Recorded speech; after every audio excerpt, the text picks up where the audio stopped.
You are marrying a janitor." My mother scoffed as she stared at the expensive cardstock in her hands. 56 invites sent. 0 RSVPs returned. My entire family boycotted my wedding. I walked down the aisle completely alone. Then my phone blew up after a guest posted a 15-second clip and captioned it, "Her groom is." I am Amani, 29 years old, and somehow still healing from wounds my family inflicted. As a successful commercial real estate appraiser, I built my own life and escaped their toxicity, but I still maintained occasional contact. That was my first mistake. Before I continue this story, let me know where you are watching from in the comments below. Hit like and subscribe if you have ever had to stand up to a family who underestimated your worth. Growing up in our affluent Atlanta suburb meant privilege to outsiders. But inside our sprawling colonial home, emotional coldness permeated every corner. The true breaking point happened during our traditional Sunday dinner. I had just handed my mother Vivian my wedding invitation. It was beautiful, letter-pressed with gold foil, something I had spent weeks designing. She did not even open it all the way. The sharp, violent sound of ripping paper echoed across the mahogany table. She tore the heavy cardstock in half right through my name and the name of my fiancé, Julian. Then she dropped the pieces onto her china plate right next to her untouched food. "Are you completely out of your mind?" My mother Vivian asked, her voice dangerously quiet. "You intend to humiliate this family by marrying a toilet scrubber." I sat frozen, staring at the torn pieces of my invitation. I had expected pushback, maybe some snide remarks, but not this level of blatant cruelty. The rest of the table fell silent. My sister Sierra, the golden child of the family, took a slow sip of her wine.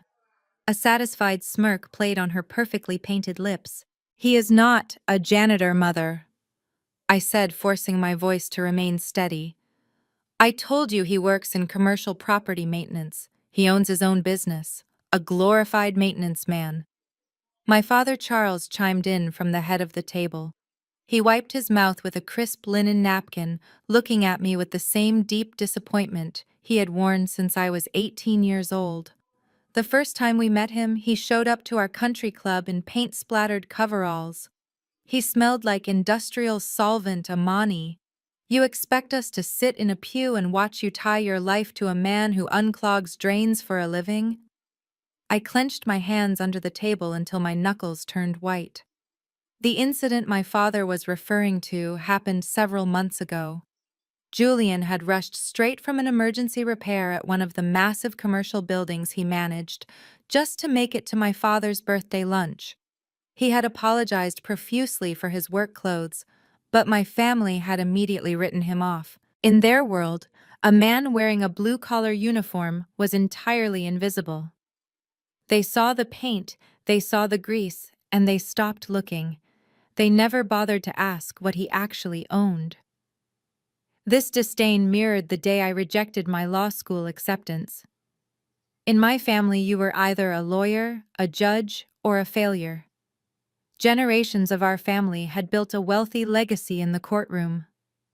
When I chose to become a commercial real estate appraiser, inspecting dusty warehouses and analyzing property values, I became the black sheep overnight. Sierra had followed the script perfectly. She joined the right sorority, married a wealthy white finance executive named Preston, and secured her spot at the top of the family pedestal. I, on the other hand, was the constant embarrassment. I worked with my hands, I worked with dirt and concrete, and now I was marrying a man they believed did the exact same thing. You could have had anyone. Vivian continued, picking up her wine glass with a heavy sigh. "You are a beautiful girl, Amani. If you had just listened to us, you could be married to a partner at a law firm by now. Instead, you are bringing this disgrace into our circle. What will the people at the Oak Ridge Golf Club say about this? What will the board members think when they ask what my new son-in-law does for a living? Should I tell them he carries a mop and a bucket?" My chest tightened. The fact that she cared more about the gossip at her exclusive golf club than my happiness was a harsh reminder of who she truly was. They had always cared more about appearances than substance. You do not have to tell them anything. I replied, keeping my posture perfectly straight, despite the shaking in my hands. You just have to show up. It is my wedding. I am asking my family to be there to support me on the most important day of my life. Sierra let out a sharp, mocking laugh. Support you in ruining your life, no thanks. I am not sitting through some cheap backyard wedding just to watch you throw your potential away. Besides, my husband Preston is hosting some very important investors that weekend. We actually have a reputation to maintain in this city. The cruelty in her voice was casual and effortless. She did not even look at me as she dismissed me entirely. My mother nodded in agreement with Sierra, completely ignoring my presence. The rejection hung in the air, heavy and absolute. They were not just insulting Julian, they were punishing me for refusing to fit into their perfect, pristine mold. I looked around the table. Not one single person offered a word of defense. I slowly stood up and grabbed my purse. I looked down at the torn pieces of my wedding invitation. You will all deeply regret this. Before the weight of my words could even settle in the room, a slow, patronizing clap echoed from the other end of the dining table. It was Preston, my sister Sierra's husband. He leaned back in his custom-tailored chair, a smug grin plastered across his face.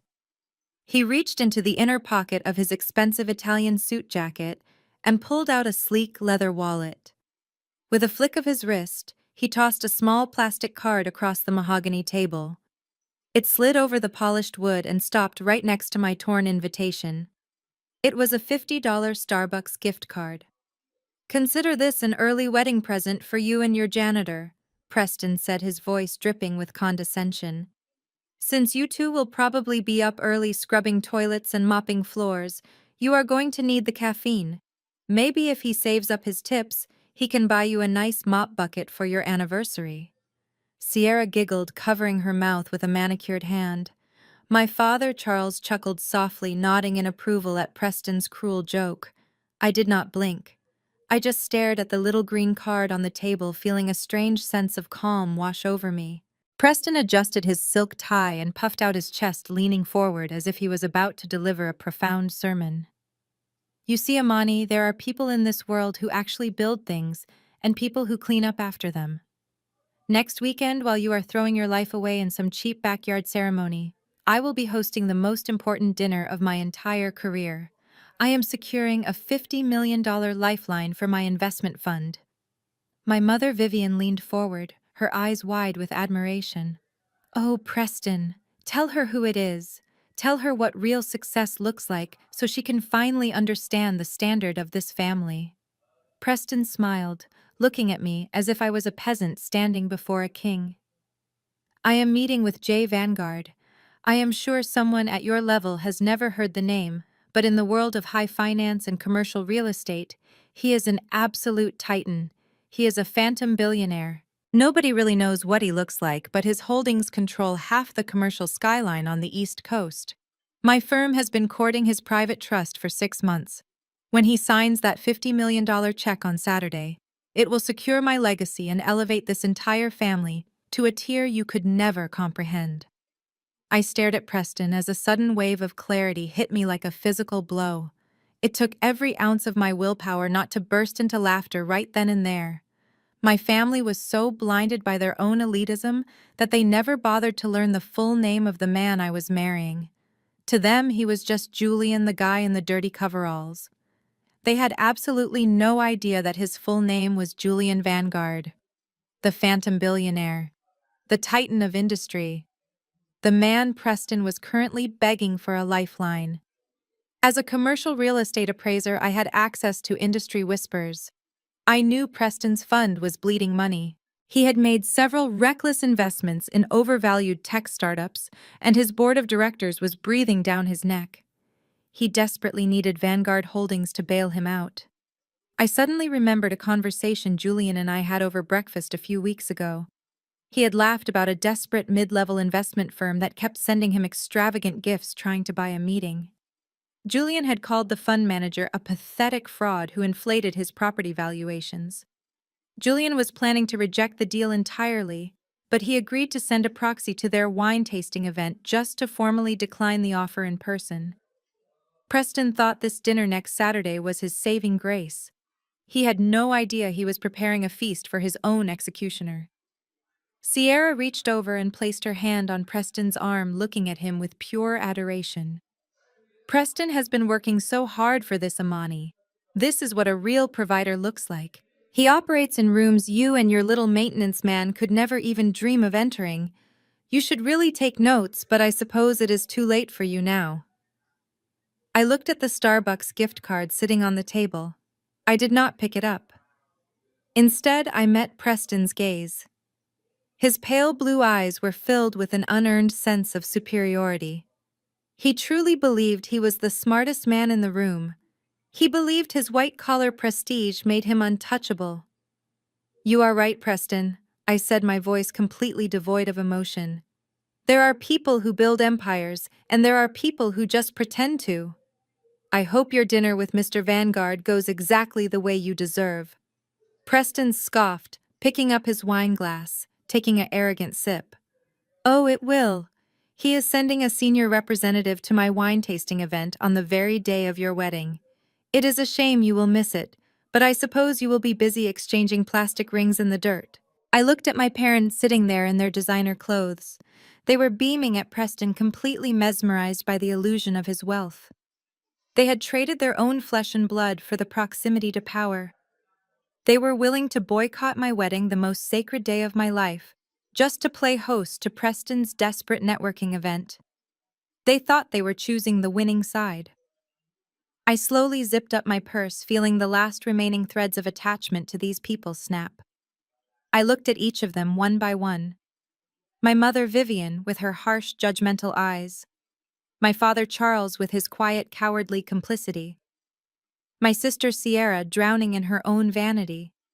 And Preston, the arrogant fraud who thought he held the keys to the kingdom. The room grew unnervingly quiet as I prepared to leave. My tone was not angry. It was absolute. "You chose to tear up my invitation. You chose to mock the man I love. You chose to prioritize a business deal over my wedding. I will not cry over this, and I will not beg you to attend. But when the dust settles and you finally realize exactly who you threw away, do not come knocking on my door. Because there will be absolutely nothing left for you." I turned on my heel and walked out of the formal dining room. I did not look back. I could hear my mother scoffing behind me, muttering something about how dramatic I had always been. I heard Preston laugh again, a hollow, arrogant sound that echoed down the hallway. I walked out the heavy front doors of my childhood home and stepped into the cool night air. The heavy burden of seeking their approval, a weight I had carried for 29 years, suddenly lifted from my shoulders entirely. I walked to my car parked in the circular driveway. The gravel crunched under my heels. The cool night air felt refreshing against my heated skin. I unlocked my door and slid into the driver's seat. Before I could even start the engine, my phone screen lit up in the cup holder. It was a notification from the extended family group chat. The chat had 56 members, including every aunt, uncle, and cousin who had ever benefited from my father Charles and his deep pockets. I picked up the phone. There was a long paragraph sent by my father. He did not waste a single second after I walked out the door. The message was a masterclass in manipulation. He wrote that the family was honored to host an exclusive wine tasting event at the Oak Ridge Golf Club to secure a monumental partnership with Vanguard Holdings. He emphasized that this event was critical for the financial future and legacy of the entire family. Then came the ultimate betrayal. He wrote that while Amani is having a small informal ceremony on the same day he and Vivian would be dedicating their time to Preston's event. He formally invited the entire extended family to join them at the country club instead of my wedding, promising them an evening of elite networking and open bar access that would benefit their own careers. He framed it as a choice between supporting the family's legacy or indulging my stubborn rebellion. He knew exactly what he was doing. My father controlled the trust funds. He paid for my cousin's college tuitions. He loaned money to my uncles for their failing businesses. He held the puppet strings of our entire bloodline, and he had just pulled them all at once to ensure I would be completely alone on my wedding day. I sat in the silence of my car and watched the screen. For a few agonizing minutes, there was no response. I held my breath foolishly, hoping that at least one person would stand up to him. Maybe my Aunt Clara, who used to bake me cookies when my mother ignored me. Or my cousin David, who I had tutored through high school math so he could graduate. Then the first message came through. It was from Uncle Lawrence. He wrote congratulations to Preston and said he would absolutely be at the golf club to support the family. 2 seconds later, the digital RSVP notification from my wedding website popped up at the top of my screen. Uncle Lawrence has declined your invitation. It was like a dam breaking. The group chat erupted with a flood of congratulatory messages for Preston and my parents. They shamelessly fawned over the mention of Vanguard Holdings. Every single one of them wanted a piece of the billionaire pie. They wanted to rub shoulders with the senior representative Preston had promised. They saw an opportunity to elevate their own status, and they trampled right over my wedding to get to it. My phone vibrated violently as the wedding website notifications poured in. Aunt Clara has declined your invitation. Cousin David has declined your invitation. Aunt Beatrice declined. Uncle Robert declined. It was a relentless digital firing squad.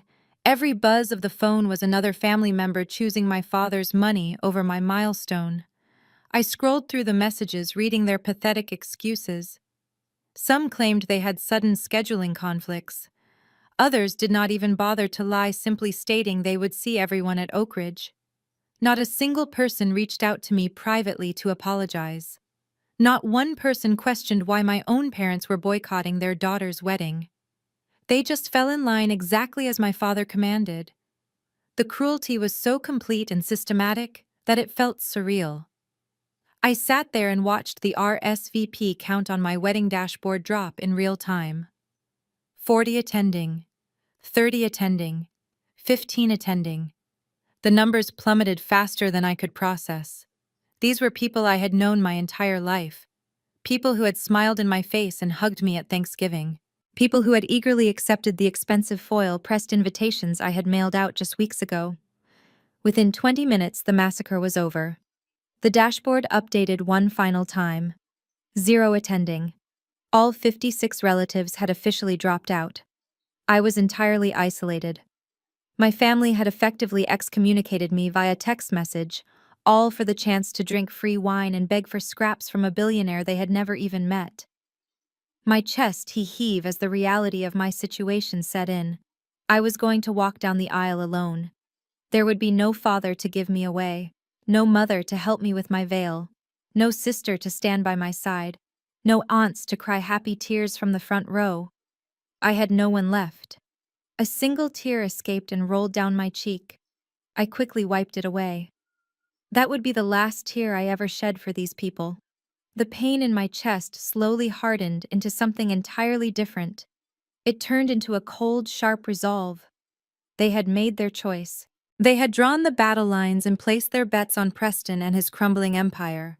They had chosen to worship the name Vanguard without ever realizing that the man they were bowing down to was the very man they had just called a toilet scrubber. My father thought he had delivered a death blow to my spirit. He thought he had put me in my place and reminded me of my insignificance. He had no idea that he had just handed me the match to burn his entire fake kingdom to the ground. I unlocked my phone and opened my text thread with Julian. I typed a simple message. "It is just you and me now. Everyone cancelled." Julian's reply came almost instantly. "Then it will be the most perfect day of my life. Let them have their wine tasting my love. We have an empire to run." I smiled, staring at his words. The family thought they had broken me. They thought I would come crawling back begging for their forgiveness and their presence. But I was done begging. I started the engine of my car and shifted into gear. I drove away from the sprawling colonial house, knowing it would be the very last time I ever looked at it as a victim. The stage was set, and they were completely oblivious to the storm that was coming for them. Saturday arrived with a bright, cloudless sky that felt almost mocking in its perfection. The venue Julian and I had chosen was a highly secure private botanical garden, tucked away on a sprawling estate just outside the city limits. It was an absolute masterpiece of landscaping. Towering weeping willows draped their branches over manicured stone pathways. Thousands of white orchids bloomed vibrantly, clinging to the ancient oak trees that surrounded the main clearing. The air smelled of sweet jasmine and fresh earth. The private estate was surrounded by high stone walls and wrought iron gates. Julian had hired a top-tier security firm to ensure no uninvited guests could breach the perimeter. The guards stood like silent statues in the shadows of the trees, wearing sharp, dark suits and earpieces, ensuring complete and total privacy. It was a fairy tale setting completely isolated from the noise of the outside world. But as I stood hidden inside the glass conservatory, waiting for the ceremony to begin, the breathtaking beauty of the garden was entirely overshadowed by the devastating sight waiting on the main lawn. Through the glass panels, I could see the ceremony space. 56 gold chiavari chairs were arranged in perfect symmetrical rows on either side of the wide aisle. Every single chair was empty.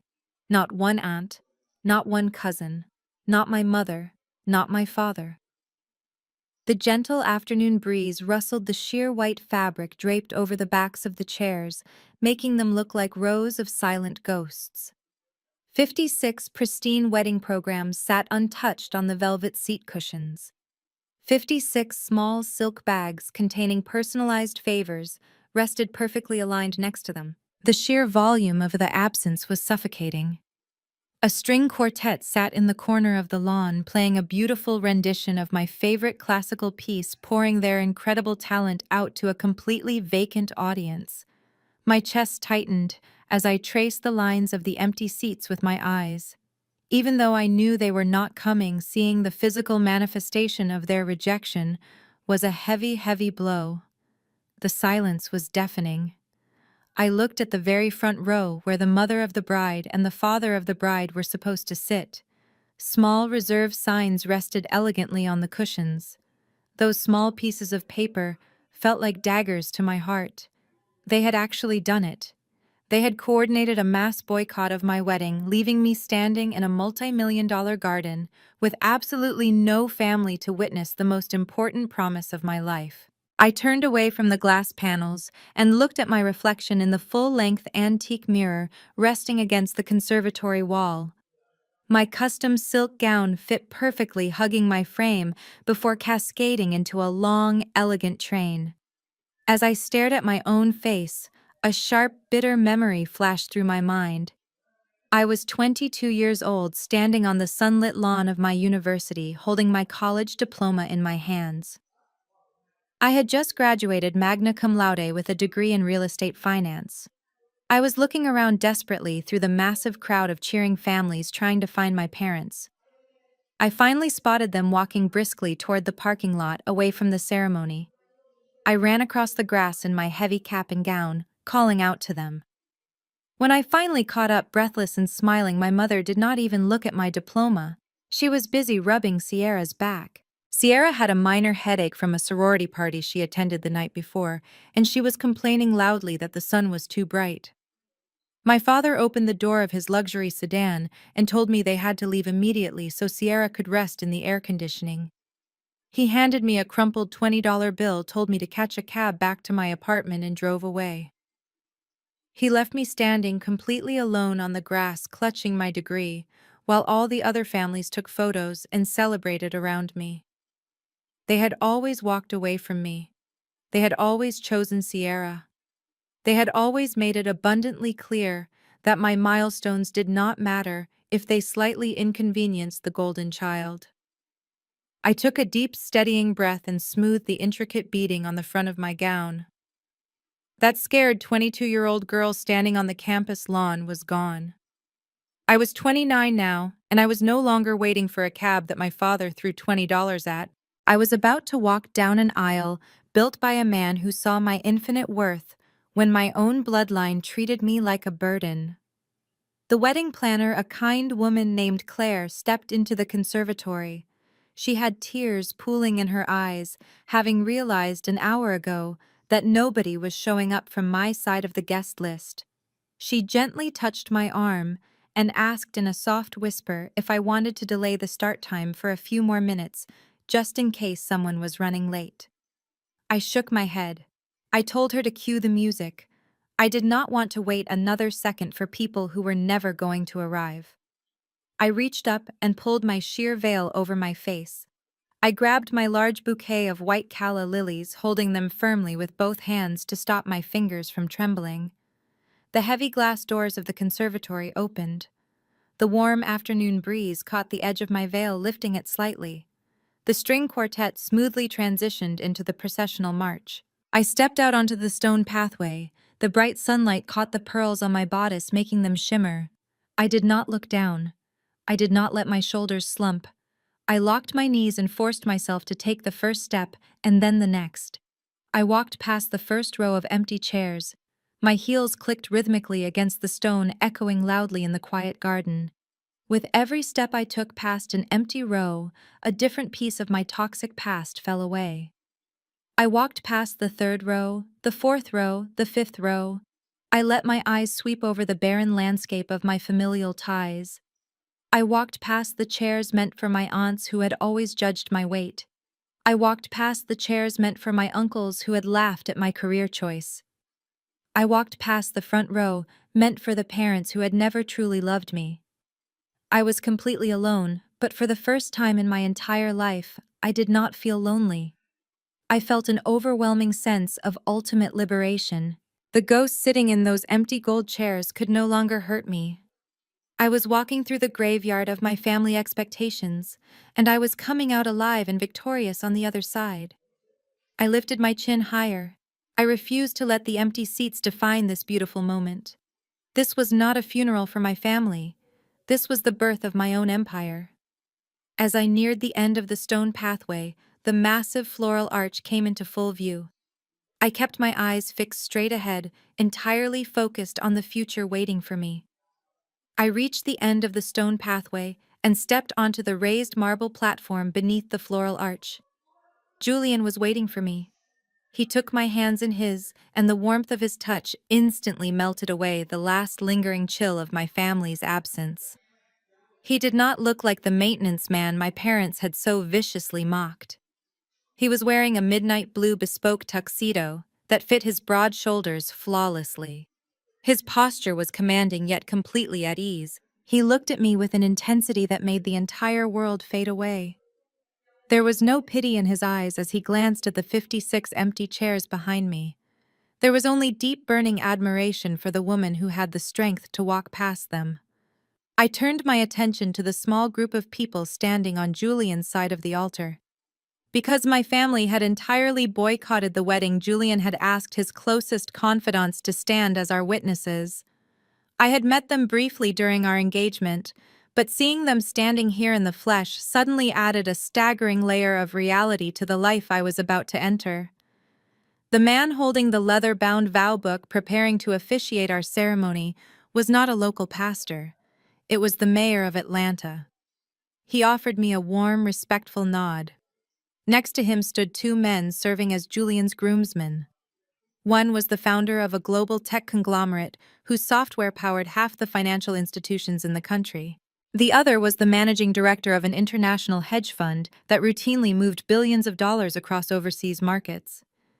These were men who graced the covers of elite financial magazines. These were the titans of industry that my brother-in-law Preston spent his entire life desperately trying to emulate. Yet here they were, standing quietly in a private garden, deferring completely to Julian. The way they looked at my soon-to-be husband spoke volumes. There was no casual arrogance. There was absolute reverence. They knew exactly who Julian Vanguard was. They knew the empire he had built from the ground up, and they respected him not just as a billionaire, but as a visionary who commanded loyalty without ever having to demand it. The mayor stepped forward and began the ceremony. His voice was rich and grounding, echoing softly through the quiet garden. He spoke about the rare kind of partnership that is built on mutual respect rather than convenience.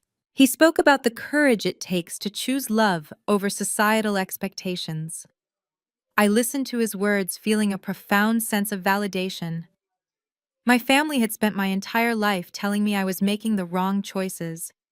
They told me I was foolish for inspecting properties instead of studying law.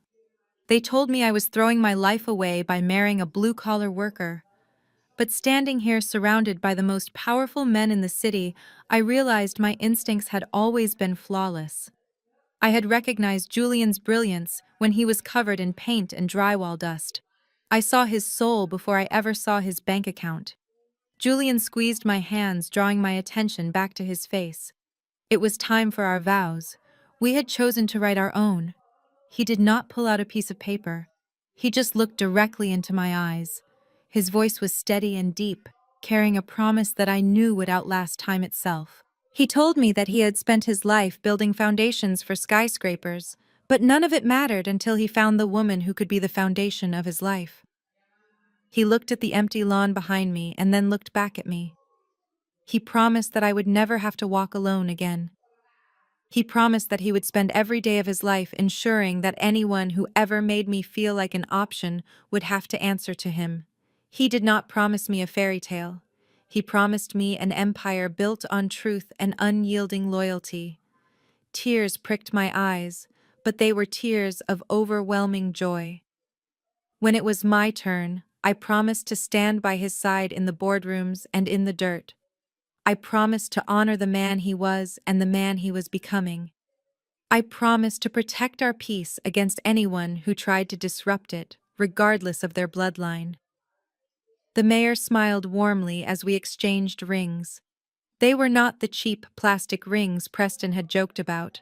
Julian's ring to me was a flawless custom-cut diamond surrounded by rare sapphires. My ring to him was a solid band of platinum forged to withstand anything. The mayor pronounced us husband and wife. Julian pulled me in and kissed me. The small group of billionaires erupted into genuine applause, their cheers filling the quiet garden. As we turned to walk back down the aisle together, the string quartet began to play an upbeat, triumphant melody. Julian wrapped his arm tightly around my waist, pulling me close. We walked past the rows of empty gold chairs, but this time I did not even glance at them. The void my family left behind was no longer a wound. It was simply empty space that had already been filled by a man who possessed more integrity and power in his little finger than my entire bloodline combined. We reached the end of the aisle and walked toward the private reception tent set up near the edge of the estate. The tech billionaire who had stood as Julian's best man clapped him on the shoulder, handing him a glass of vintage champagne. He raised his own glass toward me, welcoming me into the family. He then pulled out his phone with a wide grin, capturing a short video of Julian and me, toasting with our champagne.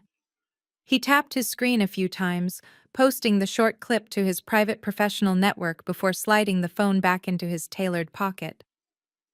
Inside the luxurious tent, the lighting was soft and warm. Crystal chandeliers hung from the draped ceiling, illuminating long tables adorned with white orchids and burning candles. The catering staff moved silently, offering exquisite appetizers. It was an intimate gathering, but the concentration of wealth and influence in that single tent was staggering. I took a sip of my champagne, feeling the cool liquid soothe my throat. I looked at my new husband, laughing easily with the mayor. The storm my family had tried to drown me in had completely passed, but little did I know miles away in a stuffy country club ballroom, another storm was just beginning to brew, and it was heading straight for Preston and my parents. 30 miles away, the atmosphere inside the grand ballroom of the Oak Ridge Golf Club was entirely different. The room was draped in heavy velvet and gold accents, a desperate attempt to project an image of untouchable wealth. A string quartet played in the corner, but their music was drowned out by the loud, forced laughter of the city's elite. Preston stood near the mahogany bar, his face flushed, and a thin layer of sweat glistening on his forehead. He adjusted his collar, feeling the sudden suffocating heat of the room, despite the blasting air conditioning. He held a glass of expensive Pinot Noir in his hand, swirling it nervously as he nodded along to a dull story being told by an older investor. Preston was dying inside. The event had been going on for over an hour, and the senior representative from Vanguard Holdings had not arrived. Preston excused himself from the circle of investors, forcing a confident smile that did not reach his eyes. He walked briskly out of the ballroom and down the carpeted hallway toward the restrooms, checking over his shoulder to make sure no one was watching him. He pulled his phone from his pocket. His hands were shaking slightly. He dialed the direct office line for Julian Vanguard's executive assistant for the 5th time that afternoon. The line rang twice before an automated corporate voice system picked up. He pressed 0 desperately, trying to reach a human being. Finally, a polite but firm voice answered. Preston immediately launched into his pitch, his voice an octave higher than usual. He demanded to know the estimated arrival time of the Vanguard proxy, claiming that the other investors were waiting for the keynote address. The assistant on the other end of the line was completely unbothered by his panic. She calmly informed him that Vanguard Holdings had no record of a representative being dispatched to the Oak Ridge Golf Club that evening. Preston felt the blood drain from his face. He leaned against the cool, patterned wallpaper of the hallway, gasping for air. He told the assistant there had to be a mistake. He cited the emails he had sent, the extravagant gifts he had delivered to their corporate headquarters. The assistant simply repeated her statement and politely disconnected the call, leaving Preston listening to the dial tone. His entire hedge fund was sitting on the edge of a cliff. He had spent the last 2 years inflating the value of his commercial real estate portfolio by over 40%. He used those fake numbers to secure massive loans, and if Vanguard did not buy out his toxic assets, the federal auditors would eventually notice the glaring holes in his ledger. He was not just facing bankruptcy, he was facing federal prison. And Vanguard was his only parachute. If the other investors in the ballroom figured out he was bluffing about the $50 million partnership, they would pull their remaining capital by Monday morning. He would be ruined. Preston wiped his forehead with a monogrammed handkerchief and shoved his phone back into his pocket. He took a deep breath, pasting the arrogant smirk back onto his face before pushing the heavy oak doors open to re-enter the ballroom. He needed to buy more time. Across the room, my family was completely oblivious to his impending downfall. They were standing near an elaborate ice sculpture, holding crystal glasses and basking in the artificial glow of their own perceived superiority. My mother, Vivian, wore a heavily beaded silver gown that caught the light every time she moved. She took a delicate sip of her wine and smiled at a passing country club board member. "Can you believe the weather today?" Vivian asked, her voice loud enough for the neighboring tables to hear. "It is absolutely dreadful to think of anyone having an outdoor event right now. The humidity alone would ruin a good dress. Thank goodness we decided to host this lovely indoor gathering instead." Sierra laughed, leaning into her husband as Preston joined their circle. She ran a hand down the lapel of his suit, entirely missing the frantic look in his eyes. "Oh, Mother, do not pretend you are worried about the weather," Sierra sneered. "We all know Amani's little backyard party was going to be a disaster regardless of the forecast. I bet they are serving lukewarm chicken and drinking cheap sparkling wine out of plastic flutes right now. Can you imagine the embarrassment of standing in the dirt, saying vows to a man who literally scrubs grout for a living?" Charles chuckled, swirling the dark red liquid in his glass. He puffed his chest out, looking around the extravagant ballroom with deep satisfaction.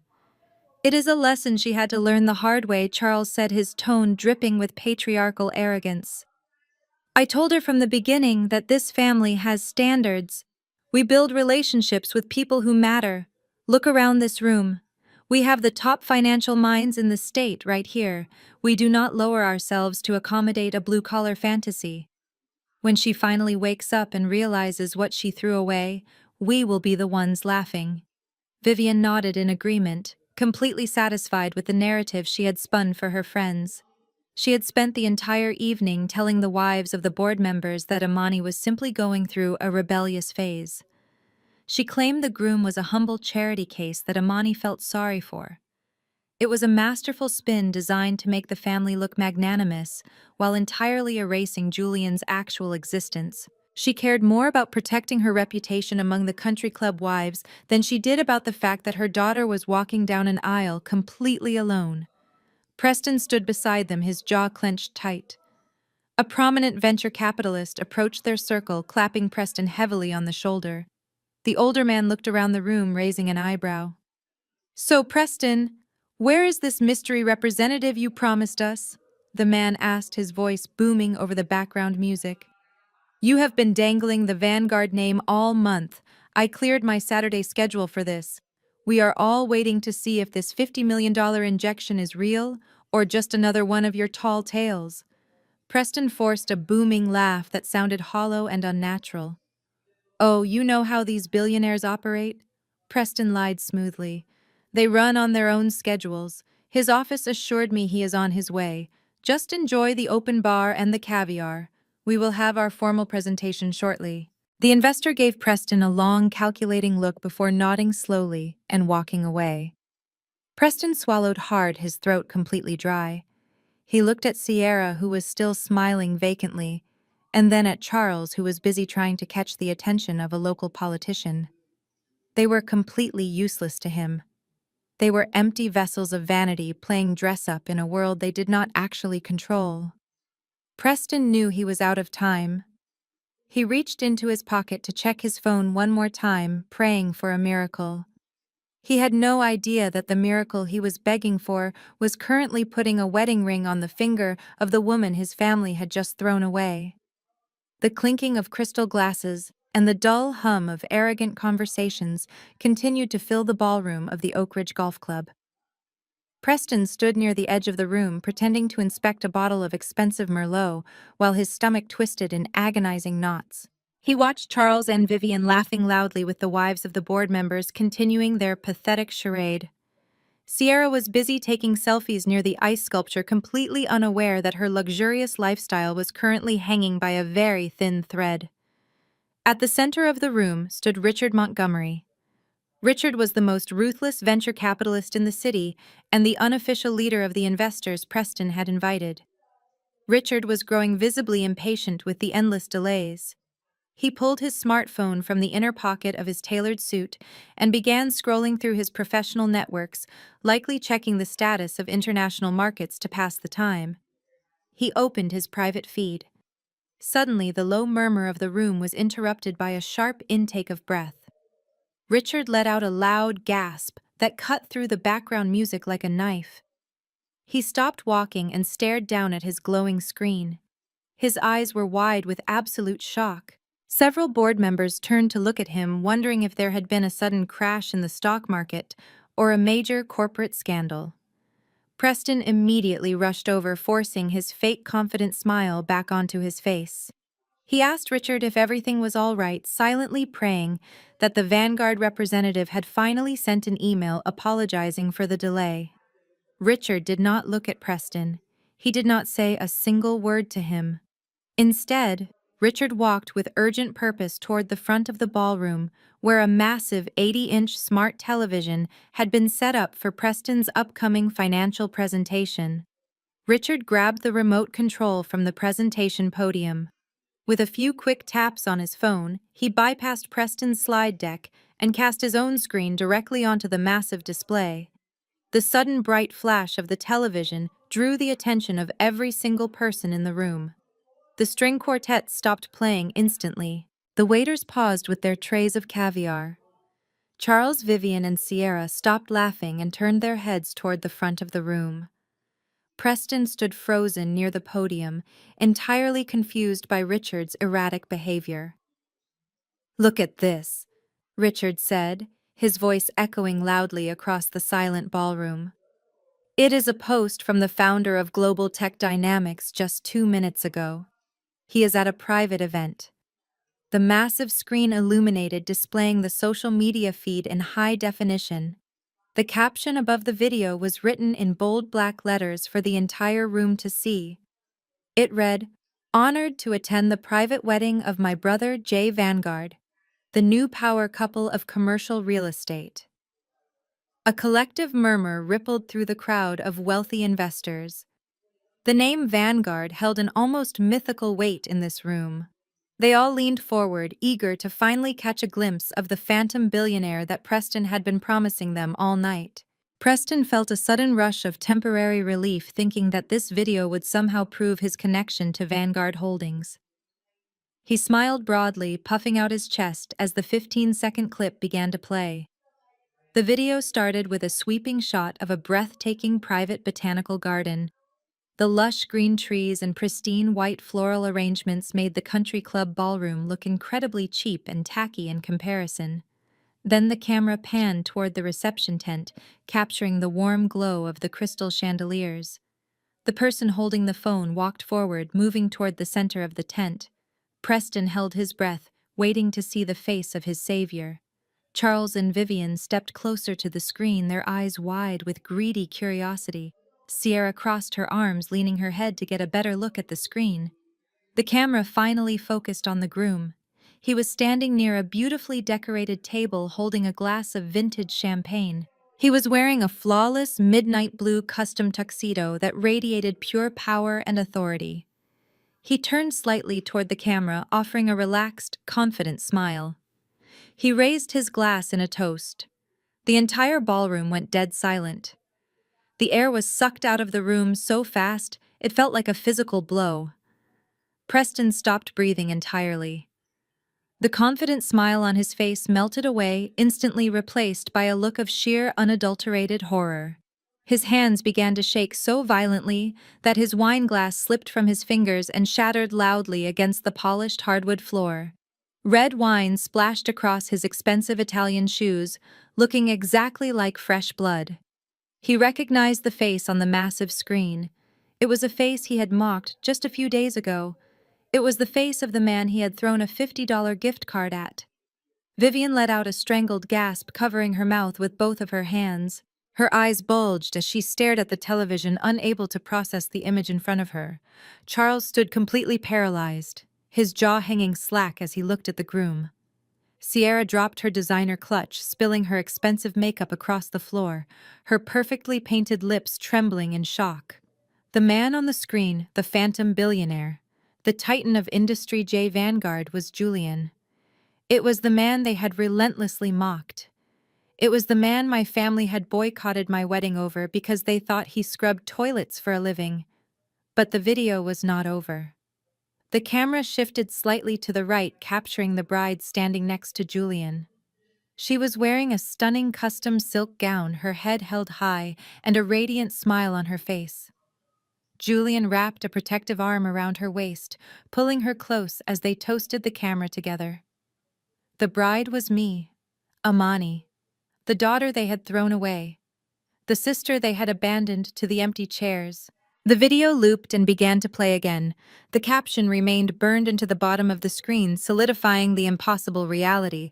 Honored to attend the private wedding of my brother J. Vanguard. Richard turned away from the television and looked directly at Preston. The venture capitalist had a look of absolute disgust on his face. Preston, you told us Vanguard was sending a representative to this dinner. Richard said, his voice cold and sharp. You told us you were securing a $50 million partnership with him today. Yet he is currently at his own wedding. A wedding you are entirely absent from. Richard looked back at the screen, studying the bride. He squinted his eyes, recognizing my face from a brief introduction Charles had made years ago. Richard turned his piercing gaze toward my father. Charles, is that not your youngest daughter on the screen? Richard asked the entire room, hanging on his every word. Did you just host a networking event to try and solicit money from your own son-in-law while simultaneously boycotting his wedding? Charles tried to speak, but only a pathetic wheezing sound escaped his throat. He looked like a man who had just been convicted of a massive crime. Vivian swayed on her feet, looking like she was about to faint right there on the carpet. Sierra grabbed her husband's arm, digging her nails into his expensive suit jacket, but Preston did not even notice her. Preston was simply staring at the 15-second clip of Julian Vanguard, the janitor who was currently holding the absolute power to destroy his entire life. The silence in the room stretched into an unbearable eternity. Preston could not tear his eyes away from the glowing television screen. His chest heaved violently as he struggled to pull air into his lungs. The realization hit him with the destructive force of a freight train completely obliterating the arrogant foundation he had built his entire identity upon. The man in the midnight blue tuxedo, raising a glass of vintage champagne, was not a maintenance worker. He was the owner of the buildings. He was the architect of the empire. He was Jay Vanguard. Preston felt a cold sweat break out across the back of his neck. His vision blurred at the edges as full-blown panic set in. Every single interaction he had ever had with Julian began flashing through his mind, playing back like a horrific highlight reel of his own impending doom. He remembered the first time they met laughing at Julian's work boots. He remembered standing in the dining room just a few days ago tossing a $50 Starbucks gift card across the mahogany table. He remembered looking Julian in the eye and telling him to save up his tips for a nice mop bucket. A wave of intense nausea washed over Preston. He stumbled backward, his expensive Italian shoes slipping slightly on the puddle of red wine he had just dropped. He had spent the last 6 months aggressively courting Vanguard Holdings. He had sent perfectly tailored emails, shipped crates of imported scotch to the corporate office, and begged for a 5-minute phone call. And all the while, the man he was begging for salvation was sitting at his father-in-law's dining table eating Sunday dinner, while Preston relentlessly mocked him. Richard Montgomery took a step closer to Preston, his expression hardening into a mask of pure disgust. The venture capitalist did not become a billionaire by ignoring red flags, and Preston was currently bleeding red flags all over the country club floor. "You lied to us," Richard said, his voice low and dangerous. "You stood here all night pouring our wine and shaking our hands, promising us that Vanguard was reviewing your portfolio. You claimed you were on the verge of closing a $50 million capital injection with a man who your own family just boycotted. If you do not even know what Jay Vanguard looks like, then your entire pitch is a complete fabrication." Preston opened his mouth to speak, but his throat was painfully dry. He raised his shaking hands, palms facing outward in a pathetic gesture of surrender. "Richard, listen to me," Preston stammered, his voice cracking under the intense pressure. "It is a misunderstanding. The family dynamics are complicated, but the deal, the numbers, they are all real. I just need to speak with him. I can fix this." "You cannot fix anything," Richard snapped, cutting him off entirely. The other investors in the room began murmuring among themselves, pulling out their phones to text their financial advisors.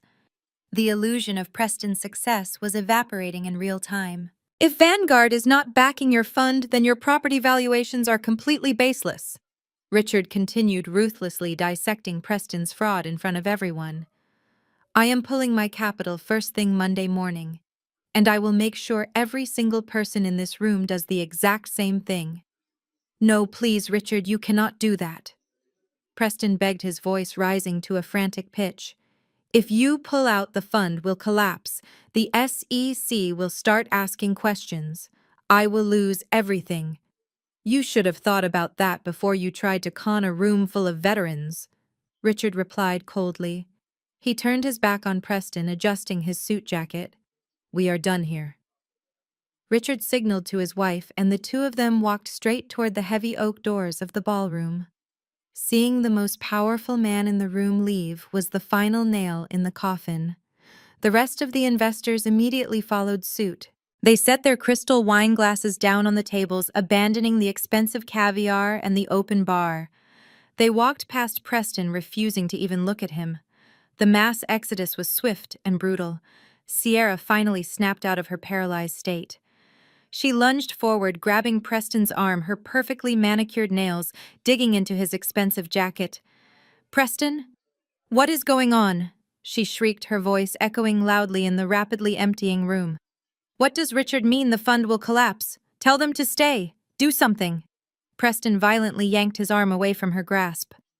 "Shut up, Sierra," he hissed, his face pale and slick with sweat. "Just shut up for 1 second. I cannot think." Charles marched over, his face flushed with a mixture of anger and profound embarrassment. The country club board members and their wives were whispering excitedly among themselves, relishing the spectacular downfall of the family that always acted so superior. Charles grabbed Preston's shoulder, his grip tight and unforgiving. "You told me this event was a guaranteed success," Charles demanded, his voice trembling. "You told me the Vanguard proxy was coming. You made me alienate my own daughter on her wedding day for a business deal that does not even exist. You have made a mockery of this family." Preston spun around, swatting his father-in-law's hand away. "Do not pretend you care about Amani now, you hypocrite," Preston yelled, completely losing whatever remaining shred of composure he had. "You hated Julian just as much as I did. You called him a toilet scrubber. You are the one who told the entire extended family to boycott the wedding. Do not try to pin this on me when you were the one holding the match." Vivian let out a loud sob, pressing her hands to her face. "Oh my God," she wailed, her carefully constructed socialite persona completely shattering. "The board members are watching us. The entire club is going to know about this. We are ruined." "We are. Amani is married to a billionaire, and we are standing here looking like absolute fools." Preston pressed the heels of his hands against his eyes, trying to stop the room from spinning. The walls of the ballroom felt like they were closing in on him. He was suffocating. He needed $50 million to cover up his fraudulent investments, and the only man on the planet who could give it to him was currently celebrating his marriage to the woman Preston had spent years degrading. Preston dropped his hands and looked wildly around the empty space. The investors were gone. The networking event was officially dead. There was only one desperate, insane option left. He had to go to the wedding. He had to find Julian Vanguard, look him in the eye, and beg for his life. He had to drag this entire pathetic family with him to prove how sorry they were. It was a suicide mission of the ego, but Preston had absolutely nothing left to lose. Preston stood frozen in the center of the devastated ballroom. His mind raced, trying to calculate an impossible way out of the wreckage. Sierra stepped in front of him, waving her hands wildly to break his trance. She refused to accept the reality that had just played out on the massive screen. "There is no way that is real," Sierra said, her voice shaking with desperate denial. "Amani is lying. She probably hired some high-end production company to make that video. She just wants to humiliate us because we did not go to her stupid wedding." "Think about it, Preston. Julian is a maintenance worker. He works in the dirt. He is not a billionaire. It is a pathetic prank." Vivian nodded eagerly, latching onto Sierra's delusion like a drowning woman grabbing a life raft. "Yes, that has to be it," Vivian agreed, smoothing the front of her beaded silver gown with trembling hands. "Amani has always been deeply jealous of you, Sierra. She knew how important this networking event was for Preston and our family. She fabricated that entire video just to scare off your investors and ruin our reputation. I am going to call her right now and put an end to this childish nonsense. We will threaten her with a defamation lawsuit if she does not take that post down immediately." Vivian dug into her expensive designer clutch and pulled out her phone. Her fingers slipped twice against the glass screen because she was sweating so profusely. The remaining country club board members and local politicians who had not fled with the venture capitalists were still lingering near the edges of the room. They were watching the family with intense scrutiny. They had heard Charles bragging all evening about how they were purposely ignoring Amani's wedding to teach her a lesson. Now they were watching the matriarch of the family scramble to do damage control. Vivian found Amani's contact and pressed the call button. She tapped the speaker icon so Charles and Preston could hear Amani admit to the prank. The phone dialed out, sending a hollow ringing sound into the quiet ballroom. Vivian forced a stern, authoritative expression onto her face, preparing to scold her daughter, just like she had done for 29 years. The ringing stopped abruptly. A cold, automated voice echoed from the small speaker. "The number you have reached is unavailable." Vivian blinked, staring down at the screen in confusion. She pressed end and dialed the number again. The same automated message played immediately. "The number you have reached is unavailable. She blocked you." Charles whispered, his face draining of whatever color it had left. He realized the terrifying finality of that automated voice. My father was a man who believed money and status could fix any mistake, but you cannot buy access to someone who has completely severed the connection. She actually blocked your number, Vivian. Let me try, Sierra snapped, pulling out her own phone. She quickly found Amani's name and dialed. The automated voice played again. Sierra let out a frustrated shriek and tried texting her. The message immediately bounced back with a red error icon. She blocked me too. Sierra cried out, her voice cracking with genuine panic. Why would she block us if it was just a prank? Preston, you have to call her. She does not have your number blocked. Preston looked at his wife with eyes completely devoid of hope. He slowly pulled his phone from his pocket and opened his messages. He did not need to call to know the truth. He opened the social media app and refreshed the feed. The video was still there. It already had thousands of likes and comments from the most powerful executives on the East Coast. Every single comment congratulated Jay Vanguard on his marriage. Prominent senators, tech founders, and real estate magnates were all publicly validating the identity of the man in the midnight blue tuxedo. It was not a prank. It was the absolute, undeniable truth. He is real, Preston said, his voice barely above a hollow whisper. It is him, Sierra. The man I threw a gift card at is Jay Vanguard. The man you called a toilet scrubber owns the building my firm operates in. He owns the banks that hold our mortgages. He owns everything. The words hung in the air, heavy and suffocating.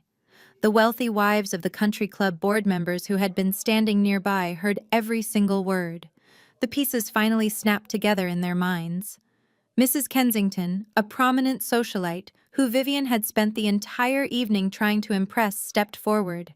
Her expression was a mixture of absolute shock and profound disgust. "You boycotted his wedding," Mrs. Kensington asked, her voice cutting through the silence. "Vivian, you spent the last 3 hours telling us your daughter was marrying a dangerous charity case. You told us you were protecting your family legacy by refusing to attend. But the truth is, you were just too blind to see who he really was. You abandoned your own daughter on her wedding day because he wore work clothes." Vivian stammered, taking a step toward Mrs. Kensington with her hands raised in a pleading gesture. "No, Eleanor, you do not understand," Vivian begged, dropping the facade entirely. "We did not know. He tricked us. He never told us his real name. We thought he was just a common laborer." "That makes it infinitely worse," Mrs. Kensington replied coldly, taking a step back as if Vivian's presence was contagious. "You judged a man by his coveralls and threw your own child away for a networking event. It is the most repulsive display of greed I have ever witnessed, and it backfired on you spectacularly. Your family is a total disgrace." Mrs. Kensington turned to her husband and signaled for them to leave. The other board members and local politicians did not need any further prompting. They set their drinks down and headed for the heavy oak doors.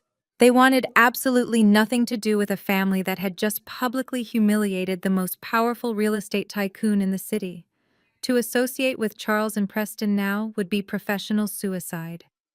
Vivian watched them walk away, her chest heaving as the social standing she worshipped crumbled to dust. She let out a loud, dramatic wail and collapsed into a nearby chair, sobbing uncontrollably into her hands. Charles stood frozen, staring at the empty doorway, realizing his country club membership and his pristine reputation were gone forever. Preston could not care less about their social standing. He only cared about the federal auditors waiting for him on Monday morning. He grabbed Sierra by the arm and yanked her toward him. "We are leaving right now," Preston ordered, his eyes wild with desperation. "We are going to that botanical garden." Sierra looked at him like he was insane. "Preston? We cannot go there," she cried, struggling against his grip. "We canceled our RSVPs." We laughed in her face. "The security will not even let us in. I do not care if I have to climb the stone walls," Preston roared, his voice shaking the crystal glasses left on the tables. "My fund is dead. I am going to prison if Vanguard does not sign that paperwork. We are going to drive to that wedding. We are going to find Amani, and we are going to beg on our hands and knees until she forgives us. Tell your parents to get in the car right now, or I swear to God I will leave you all behind to rot." Preston released her arm and stormed out of the empty ballroom. Sierra wiped her ruined makeup and rushed to pull her sobbing mother out of the chair. The delusion was officially over. The nightmare had begun. As Sierra and Preston disappeared down the carpeted hallway, Charles stood completely frozen. He looked at the shattered glass and the spilled wine staining the expensive floorboards. Vivian was still slumped in the chair, crying into her hands. Before Charles could even process the magnitude of their public humiliation, a sharp, buzzing sound broke the heavy silence. It was his cell phone vibrating violently in the breast pocket of his suit. Charles slowly reached into his pocket. His hands were numb. He pulled out the phone and looked at the glowing screen. It was his older brother, Lawrence. Lawrence was the very first person who had agreed to boycott the wedding in the family group chat just a few days ago. Charles swiped the screen to answer, expecting his brother to offer some sort of comfort or advice. He brought the phone to his ear. "Have you lost your absolute mind, Charles?" Lawrence screamed through the speaker. His voice was so loud and filled with such raw fury that Charles actually had to pull the phone away from his ear. Vivian stopped crying for a moment, looking up with red, puffy eyes. "Lawrence, please calm down." Charles started trying to use his usual authoritative tone. "We are dealing with a crisis right now." "You are dealing with a crisis," Lawrence roared, cutting him off completely. "Do you have any idea what you just did to this family? My logistics company has been struggling for 2 years. I have been trying to get a meeting with Vanguard Holdings since January to secure a shipping contract that would save my business. And you knew this, Charles. You knew how desperate I was." "I did not know it was him," Charles stammered, his voice weak and defensive. "He told us his name was Julian. He was wearing work boots, Lawrence. How was I supposed to know?" "Because he is your son-in-law, you arrogant fool," Lawrence yelled. "You were so busy judging him for wearing coveralls that you did not even bother to learn his last name. You manipulated the entire family into boycotting the wedding of the most powerful real estate mogul on the East Coast. Do you realize who was at that wedding? The mayor was there. The founder of Global Tech Dynamics was his best man. If I had been sitting in one of those chairs, I could have networked with people who could change my life in a single evening. Instead, I am sitting in my living room because you told me to support Preston's pathetic fraud of a hedge fund." Charles swallowed hard, feeling a massive knot form in his stomach. "Lawrence, you are my brother. You need to stand by me," Charles pleaded. "I do not need to do anything for you ever again," Lawrence spat back. "Amani blocked my number. She blocked all of us. Because of your pathetic obsession with country club status, you made the entire bloodline look like gold-digging hypocrites to a billionaire. Do not ever call me again." The line went dead. Charles stared at the screen in pure shock. Before he could even put the phone down, it started ringing again. This time it was his sister Beatrice. He did not answer. He let it ring. But the phone just kept vibrating. Then came a call from his nephew David. Then cousin Sarah. The notifications began pouring in like a relentless digital avalanche. The extended family group chat, the exact same chat Charles had used to orchestrate the mass betrayal, was now exploding with unbridled rage. Charles opened the text thread. His eyes darted back and forth as he read the messages pouring in by the second. They were vicious. Cousin David wrote that he had just lost his job and a single conversation with Julian Vanguard could have secured him a high-level position at Vanguard Holdings. Uncle Robert typed out a furious message calling Charles a short-sighted fool who had doomed the entire family name in the elite business circles of Atlanta. Aunt Sarah demanded that Charles personally reimburse her for the expensive gown she had purchased for the wine tasting, since the entire evening was a fraud.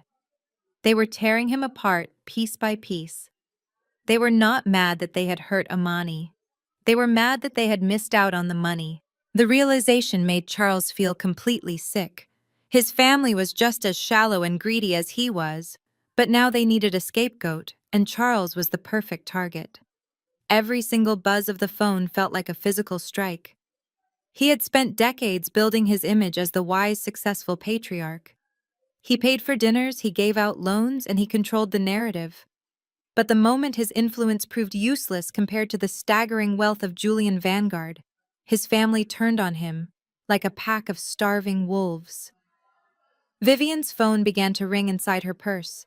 She jumped slightly, letting out a panicked gasp. She pulled the phone out and saw her sister Clara's name flashing on the screen. Vivian answered it with trembling hands, putting it on speakerphone so she would not have to face the wrath alone. "Clara, please tell me you understand," Vivian cried, her voice cracking with desperation. "We made a mistake, but we are still family." "Family?"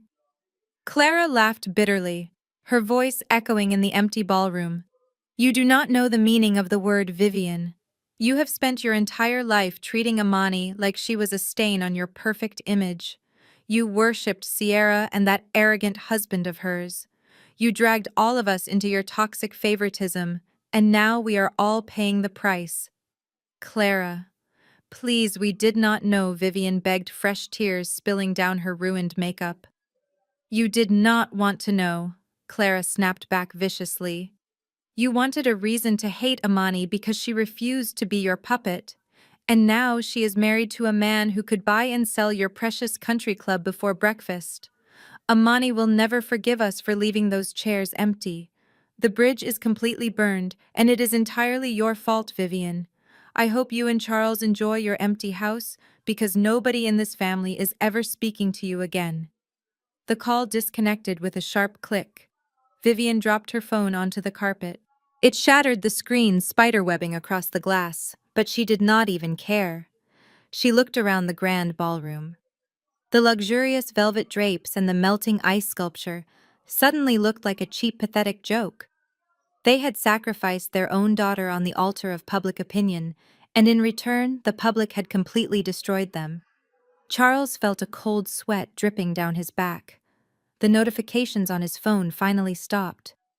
He had been forcefully removed from the extended family group chat. He was the patriarch, the man who commanded respect, but in less than 20 minutes, he had been entirely stripped of his power. They had no allies left. They had no friends left in the country club. The only thing they had left was a mountain of debt and the terrifying reality of Preston's collapsing hedge fund. Vivian Charles whispered, his voice hollow and defeated. "Get up. We have to go." Go where Vivian sobbed, wiping her face with the back of her trembling hand. "Where can we possibly go, Charles? Everyone hates us. We have to follow Preston," Charles said, grabbing her arm and pulling her up from the chair. "We have to go to that botanical garden. We have to get on our knees and beg Amani to let us in. If Julian Vanguard does not sign that deal for Preston, we will lose the house. We will lose everything." Vivian looked at him with wide, terrified eyes. She finally understood the absolute gravity of the situation. It was no longer about saving face or protecting their pride. It was about sheer survival. They stumbled out of the ballroom, leaving the spilled wine and the shattered glass behind them. They walked out into the cool night air, completely broken and humiliated, ready to grovel at the feet of the daughter they had spent a lifetime throwing away. Preston marched across the perfectly manicured lawn of the Oak Ridge Golf Club, entirely abandoning the slow, arrogant stride he had perfected over the years. The cool night air did nothing to calm the boiling rage and sheer terror churning inside him. He reached his luxury sport utility vehicle parked in the elite guest section and violently yanked the heavy door open. Sierra was struggling to keep up with him, her high heels sinking deep into the soft grass with every frantic step. She was panting heavily, her tight designer dress bunching up awkwardly around her knees as she tried to run. Charles and Vivian emerged from the heavy oak doors of the clubhouse a few moments later. They looked like absolute ghosts. Their pristine posture was completely destroyed. They stumbled down the wide stone steps, moving with the slow, heavy gait of people walking directly to their own execution. Preston stood by the open car door and pointed a trembling finger at Charles. "Get in the car," Preston demanded, his voice echoing loudly across the quiet parking lot. We are going to that botanical garden right now, and you are going to fix this.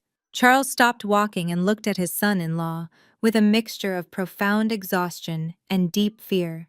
Preston, we cannot just show up there, Charles said, his voice completely devoid of its usual booming authority. It is a private, secure estate. They have armed guards working the perimeter. We will look completely insane showing up uninvited after what we did to her. I do not care if they have an entire military battalion stationed at the gates. Preston screamed, slamming his open hand against the roof of the vehicle. Do you not understand what is happening, Charles? Richard Montgomery is going to call the federal authorities on Monday morning. My hedge fund is dead. We are all going to lose everything. You are going to lose this precious country club membership. You are going to lose your sprawling house. Unless we get Julian Vanguard to sign a contract tonight, our entire lives are completely over. Now get in the damn car. Vivian let out another pathetic, dramatic sob. She tried to hurry across the dark parking lot, but the heavy hem of her beaded silver gown caught on the jagged edge of a concrete parking block. She tripped forward and fell hard, scraping her knees and the palms of her hands against the rough asphalt. The matriarch of the family, the woman who had spent her entire life ruthlessly judging the appearance and status of others, was now crawling on the filthy ground in a torn dress. Charles reached down to help his wife up, but his hands were shaking so badly he could barely grip her arm. Sierra stood by the passenger door, crying hysterically, smearing her expensive mascara down her cheeks. The polished, perfect image this family had maintained for decades was completely eradicated, replaced by sheer, animalistic panic. They scrambled into the massive vehicle like terrified refugees. Vivian sat in the back seat, weeping loudly into her dirty hands, while Charles sat next to her, staring blankly at the leather headrest in front of him. Sierra took the passenger seat, gripping the door handle tightly as Preston started the engine. He slammed the gear shift into drive and pressed his heavy dress shoe hard against the gas pedal. The tires screeched loudly against the pavement, leaving thick black rubber marks behind as the heavy vehicle lurched forward.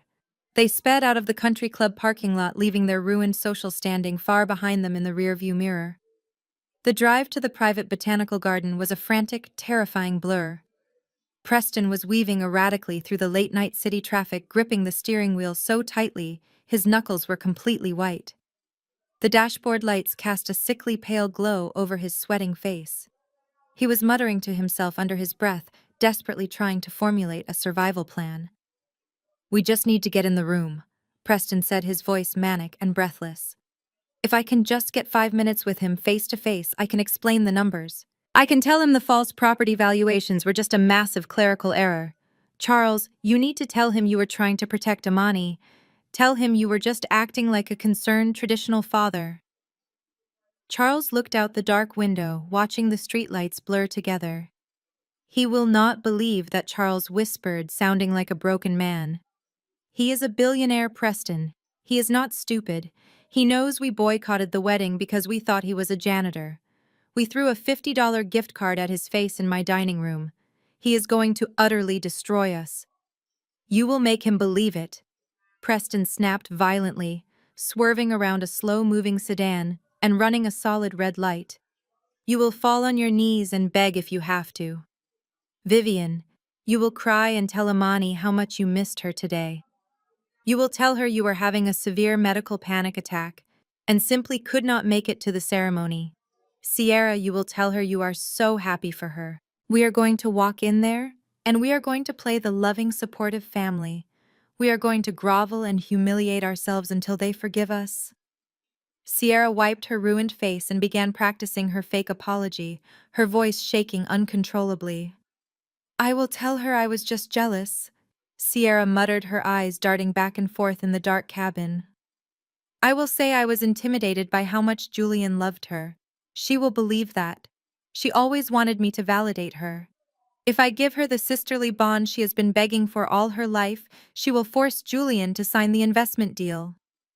Vivian let out a loud wail from the back seat, looking down at her scraped knees and her ruined beaded gown. "My dress is completely destroyed," she cried, pulling at the torn silver threads. "How can I walk into a billionaire wedding reception looking like this? The mayor of the city is there. The founder of Global Tech Dynamics is there. They will look at me and they will laugh. They will see me like this, and they will know we are absolute frauds.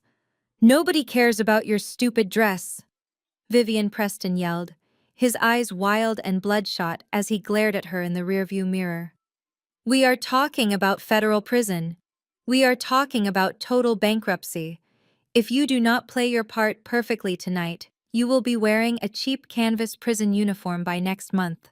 So you better start practicing your tears right now. The tension inside the heavy metal box of the vehicle was entirely suffocating. They were four deeply toxic people who had spent their entire lives treating others like worthless dirt, and now they were racing desperately toward the very person they had so casually discarded. They thought they held all the power in the world. They thought their white-collar status made them untouchable gods. But as Preston merged onto the dark highway heading toward the quiet outskirts of the city, the reality of their utter powerlessness finally settled over them like a heavy blanket. They were no longer the elite royal family of the Oak Ridge Golf Club. They were just desperate, terrified beggars racing through the dark, hoping to secure leftover crumbs from the table of the man they had relentlessly mocked. The towering iron gates of the private botanical garden were getting closer with every passing mile, and their pathetic scramble was about to collide with a massive, impenetrable wall. The heavy sport utility vehicle skidded to a sudden halt in front of the massive wrought iron gates of the private estate. The headlights illuminated the towering stone pillars and the thick steel bars that completely blocked their path forward. The estate was completely surrounded by a high brick wall topped with security cameras and motion sensors.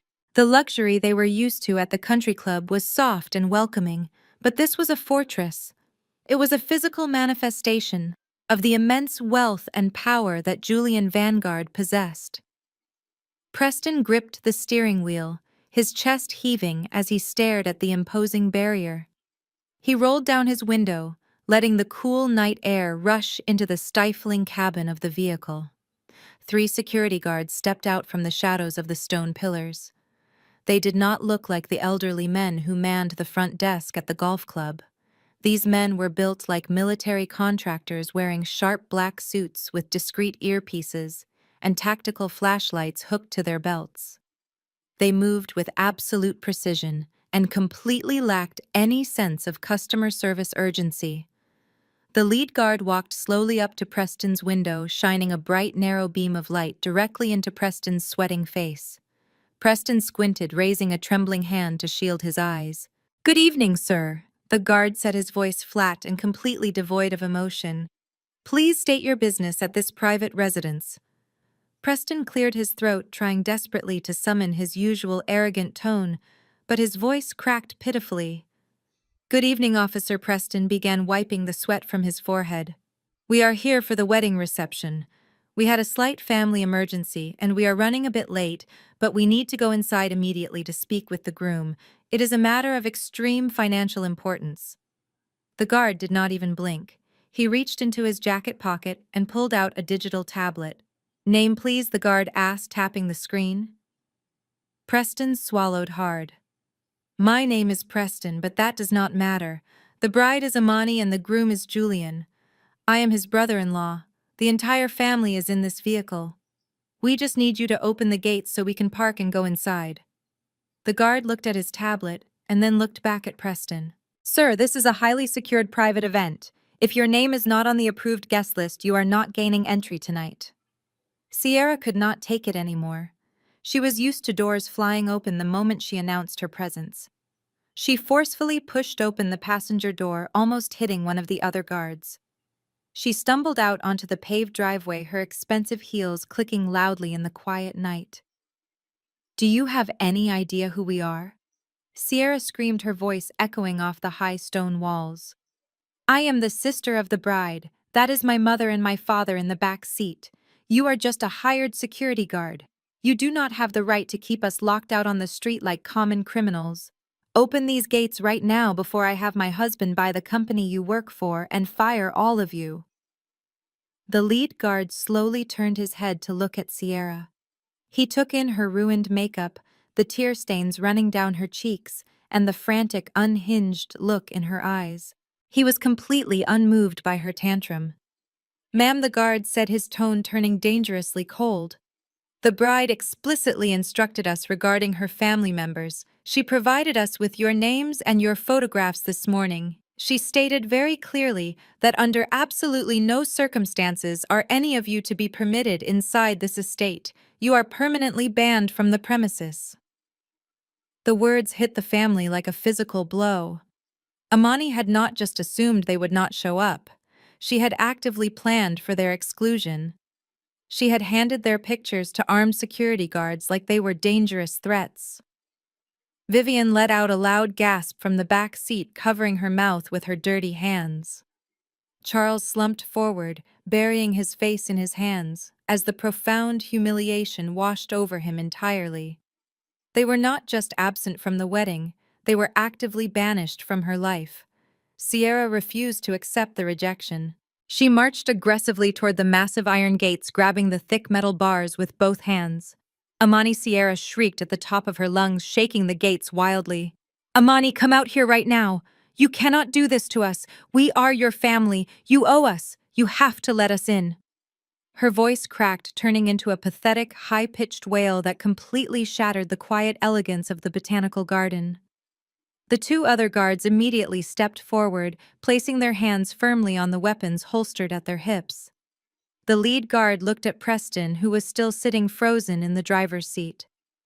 "Sir, I am going to give you exactly 30 seconds to collect your wife and back this vehicle away from the gates," the guard warned, his voice carrying a lethal promise.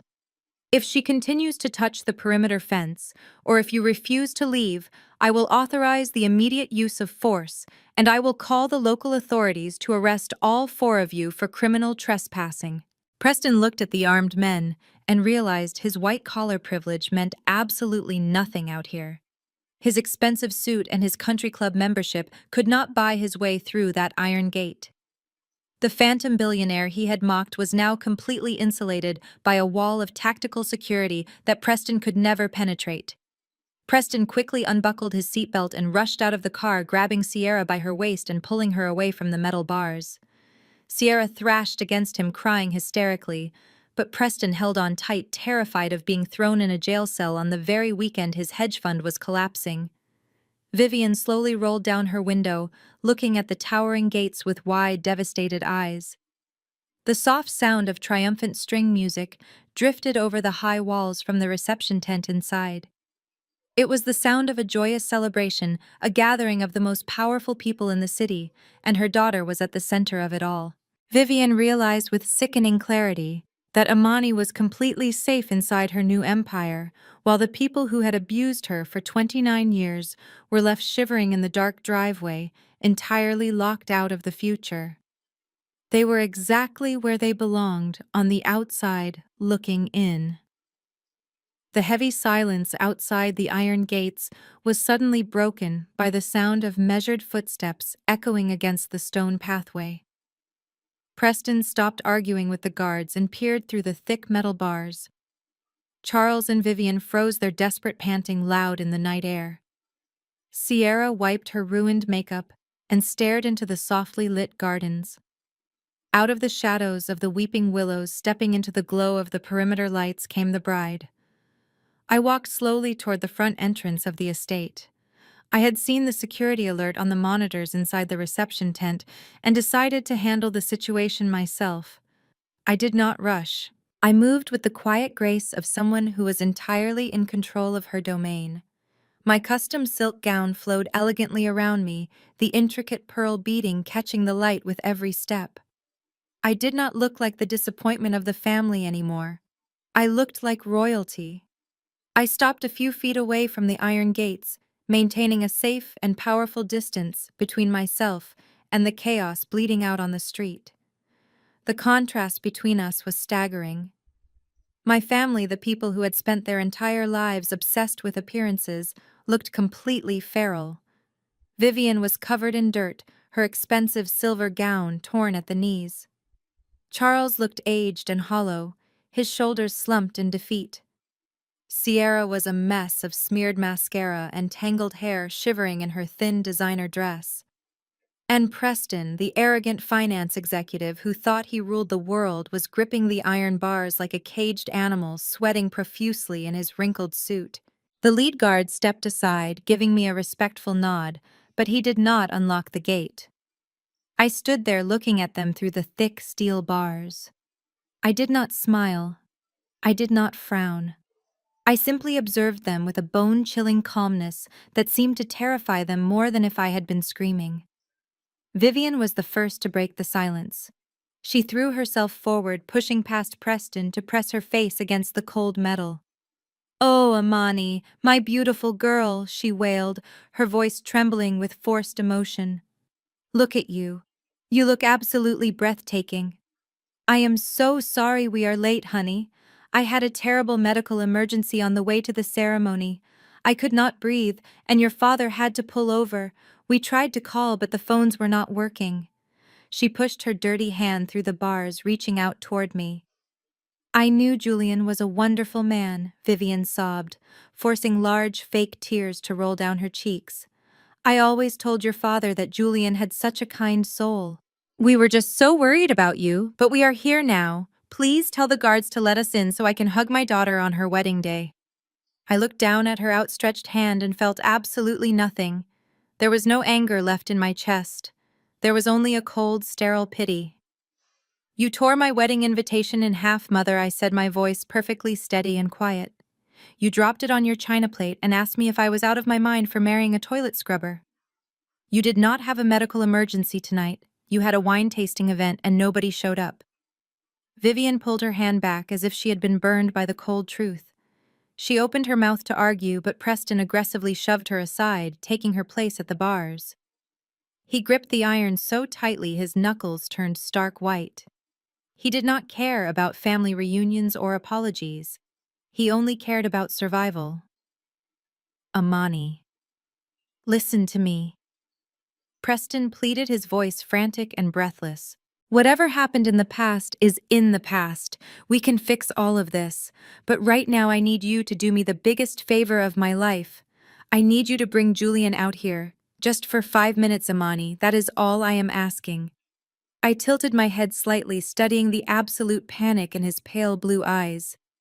"Why do you want to see Julian Preston?" I asked smoothly. "I thought he was just a glorified maintenance man.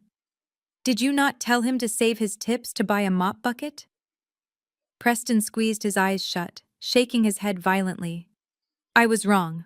Okay, I was so stupid and arrogant, and I am begging for your forgiveness." Preston babbled the words pouring out of him in a desperate rush. "My hedge fund is collapsing, Amani. The investors at the golf club saw the video of your wedding. They know Julian is Vanguard, and they know we are not connected to him. They all walked out. Richard Montgomery is going to call the federal authorities on Monday, and I will go to prison if Julian does not sign the investment paperwork tonight. You have to introduce me to him. You have to save us." Sierra stepped up behind him, her voice trembling as she tried to play the victim. "Amani, please," Sierra cried out, gripping the stone pillar for support. "I am your sister. We grew up together. You cannot just leave us out here on the street like garbage. You are punishing me because Mom and Dad always liked me more. That is not my fault. Please just let us in and I promise I will make it up to you. I will do whatever you want." I looked at Sierra and felt a deep sense of closure. She was still trying to manipulate the narrative, making herself the innocent victim. She completely ignored the decades of cruel jokes, the snide remarks, and the fact that she had laughed in my face just days ago when I asked for her support. "You are right, Sierra," I replied softly. "It is not your fault they favored you, but it is your fault that you enjoyed watching them tear me down." Charles stepped forward, his face pale and drawn. "Please, Amani," Charles whispered, his voice broken. "He is telling the truth. If the fund collapses, we lose the house. We lose the country club. We lose our entire legacy. You have the power to stop this. You are a part of this family." I looked at the four of them, begging and pleading in the dark. For 29 years, I had practically killed myself trying to earn a fraction of the attention they were giving me right now. I had endured endless insults just to be allowed to sit at their dinner table. and now they were on their knees groveling at my feet, not because they loved me, but because my husband had a bank account they desperately needed to drain. "You chose Preston's legacy over my wedding, Charles." I said, my words cutting through the cool air like a blade. "You commanded 56 relatives to boycott the most important day of my life, so you could drink free wine and pretend you were elite. You made your choice. You placed all your bets on Preston's fake empire." I took a single step closer to the gate, looking directly into Preston's terrified eyes. "And Preston? I am not going to introduce you to Julian," I said, my voice dropping to a whisper that commanded complete silence.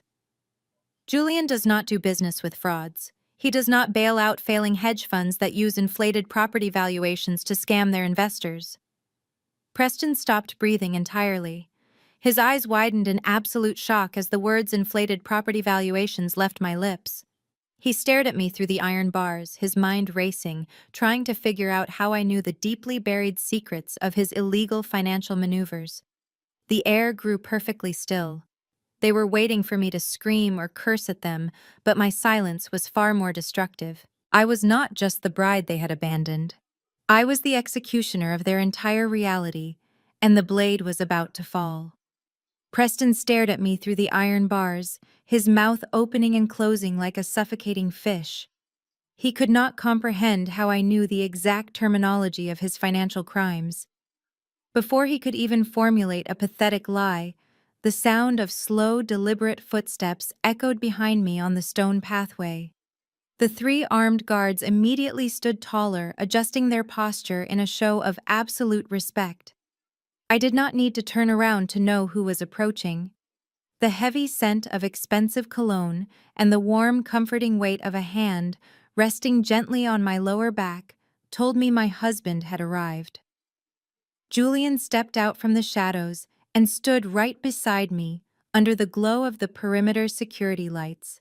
He looked magnificent in his midnight blue bespoke tuxedo, entirely unbothered by the frantic energy radiating from the other side of the gate. He did not look at Charles or Vivian, who were practically vibrating with nervous terror. He did not even glance at Sierra, who was wiping her running mascara and staring at him with her jaw hanging slack. Julian focused his intense, unwavering gaze entirely on Preston. The silence that followed was heavy and electric. Preston took a small, involuntary step backward, his hands finally releasing their white-knuckled grip on the iron bars. He looked at the man he had called a toilet scrubber just days ago and realized he was standing face to face with the architect of his own destruction. Julian slowly reached into the inner breast pocket of his tuxedo jacket. His movements were smooth and unhurried.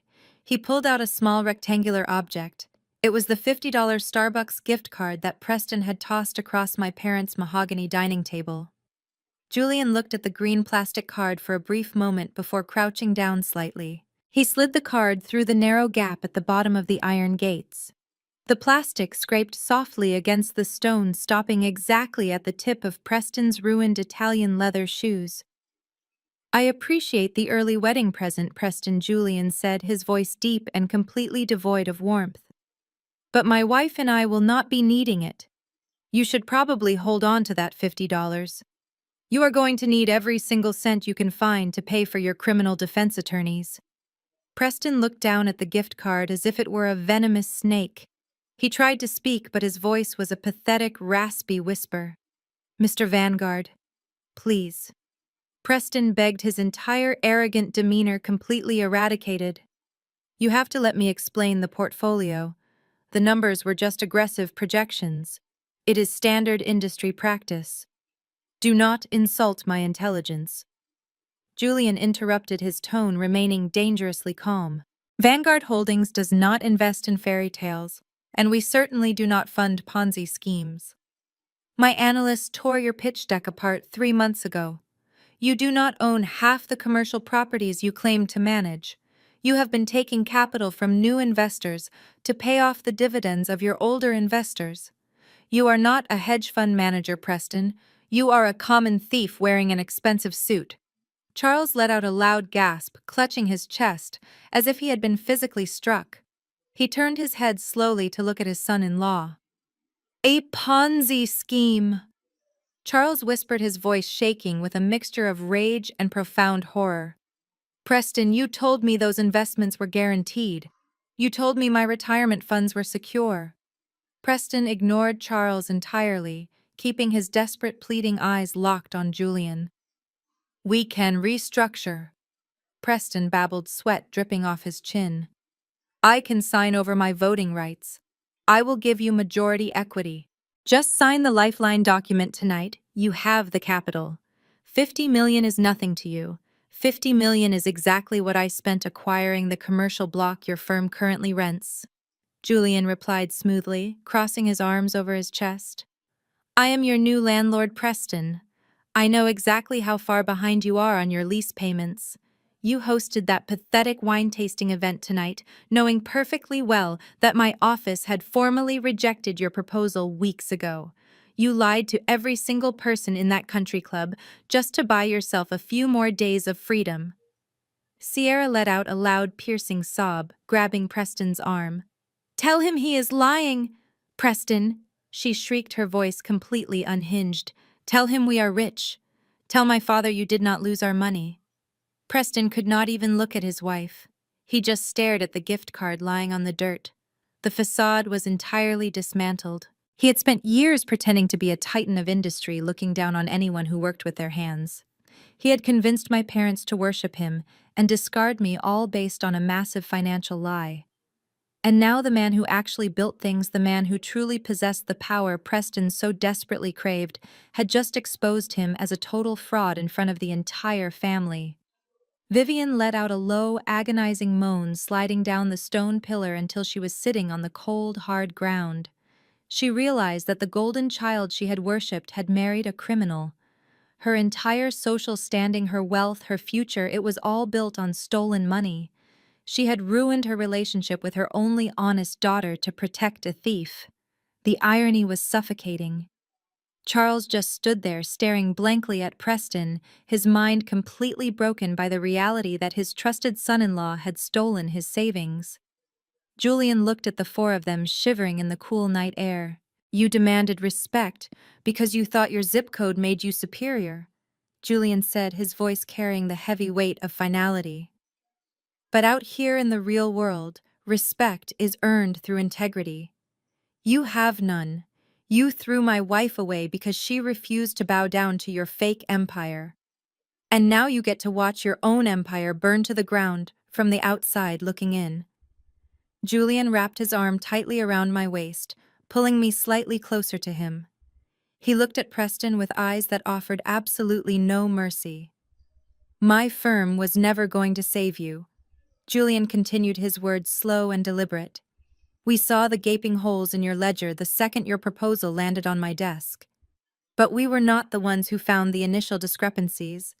We were not the ones who connected the dots and compiled the evidence of your massive fraud. I am just the man who refused to fund your crimes. Preston looked up, his pale eyes darting frantically between Julian and me. What do you mean? Preston asked, his voice cracking. If Vanguard did not audit my books, then who did? How do you know about the specific valuations? Julian looked down at me, a proud, genuine smile breaking through his stoic expression. He kissed the side of my head before looking back at the pathetic group of people standing on the other side of the iron bars. He did not raise his voice, but his words echoed loudly in the silent night. You really should have paid more attention to what your sister actually does for a living, Julian said, looking directly at Sierra and then at Charles. You spent her entire life calling her a disappointment because she became a commercial real estate appraiser. You thought her job was beneath you. You thought she just looked at dusty warehouses. The realization began to slowly creep over Preston's face. The color drained completely from his cheeks, leaving him looking like a walking corpse. He looked at me, his mouth opening in silent horror as the pieces finally clicked together in his terrified mind. You submitted the whistleblower report. Preston breathed out, his voice shaking so badly he could barely form the words. It was you, Amani. You sent the file to the Securities and Exchange Commission. I stepped out from under the protective weight of Julian's arm and walked right up to the iron bars. I did not break eye contact with him. I wanted him to see the absolute certainty in my face. I wanted him to know that the woman he had spent years degrading was the exact architect of his federal downfall. You made a very critical mistake, Preston. I said, my voice steady and cold. You loved to brag. You loved to sit at my father's dining table and boast about the specific commercial properties your fund was acquiring. You thought I was just tuning you out. You thought I did not understand the big words you were using because I was just a lowly appraiser. But I know the commercial real estate landscape of this city better than anyone. I walk those buildings. I inspect their foundations. I know their true market value down to the last square foot. Preston grabbed the iron bars again, his legs trembling so violently it looked like he was about to collapse. Sierra stared at me, her eyes wide with a terrifying new understanding. Charles stepped forward, his mouth hanging open as he listened to me dismantle the empire he had worshipped. 6 months ago, you bragged about purchasing the old industrial complex on the south side. I continued watching the sheer terror multiply in Preston's eyes. You told my father your fund valued it at $40 million, and you were using it as collateral to secure a massive loan. But I appraised that exact same property 2 years ago for a different client. It sits on a designated floodplain. The foundation is cracked. The roof is completely compromised. The maximum market value is barely $8 million. Vivian let out a sharp gasp from her place on the ground. Charles looked at Preston, the betrayal burning in his eyes as he finally understood the magnitude of the lie. When I heard you say 40 million, I knew immediately that you were cooking your books, I said. So I started digging. I pulled the public records for every single property you ever mentioned at family dinners. I pulled the tax assessments, the zoning permits, and the historical sales data. I spent weeks compiling a complete dossier of your entire portfolio. You did not just inflate the values, Preston. You completely fabricated tenant leases to show projected income that did not exist. You built a $50 million house of cards on a foundation of pure federal fraud. Preston let out a pathetic whining sound, shaking his head side to side. No, Amani. Please. He begged, his voice cracking into a high-pitched sob. You do not understand the pressure I was under. The board was demanding returns. I had to make the numbers look good on paper just temporarily until the market bounced back. The Securities and Exchange Commission does not care about your temporary pressure, I replied smoothly. I submitted the entire dossier to them anonymously 3 weeks ago. I included every piece of evidence, every fraudulent appraisal, and every fake lease agreement. I also made sure to send a blind copy directly to the Risk Management Department of Vanguard Holdings because I knew you were trying to use my husband's capital to cover up your crimes. Julian stepped up beside me, looking down at the broken man on the other side of the gate. My compliance team verified her findings within 24 hours. Julian added, his deep voice echoing in the quiet night. That is why your calls were ignored, Preston. That is why your emails went straight to our legal department. We do not do business with criminals. We were just waiting for the federal investigators to finish building their case before we formally cut all ties. The reality of his situation finally crushed whatever remaining strength Preston had left. His knees buckled completely. He collapsed onto the rough asphalt, scraping his expensive suit pants against the dirt. He grabbed the bottom of the iron gates, pressing his sweating forehead against the cold metal. He was sobbing loudly, his broad shoulders heaving as he groveled at my feet.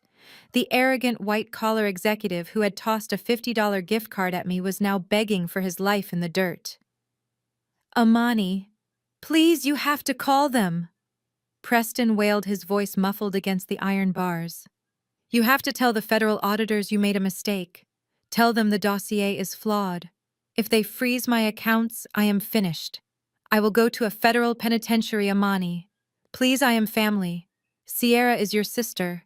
You cannot send her husband to prison. Sierra suddenly snapped out of her paralyzed state.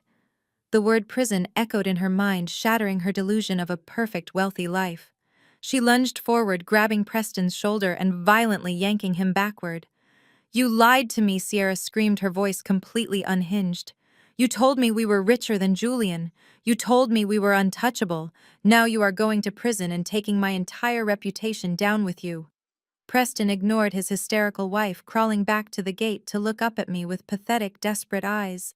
"Please, Amani," he begged again, tears streaming down his face. "I will do anything."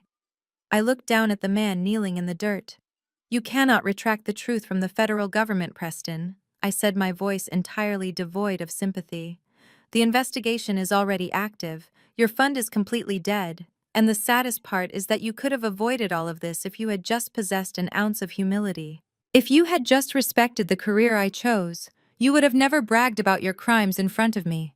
You handed me the exact weapon I needed to destroy you, and you were too arrogant to even realize it." Charles stood motionless, staring at his daughter. The daughter he had deemed a failure. The daughter he had banished from his social circles had just single-handedly dismantled the most powerful financial executive he knew. She had not done it with a loud argument or an emotional outburst. She had done it with ruthless, calculated intelligence. My father's face crumpled as he realized the true power I wielded. He had bet his entire legacy on the wrong horse, and now the race was over.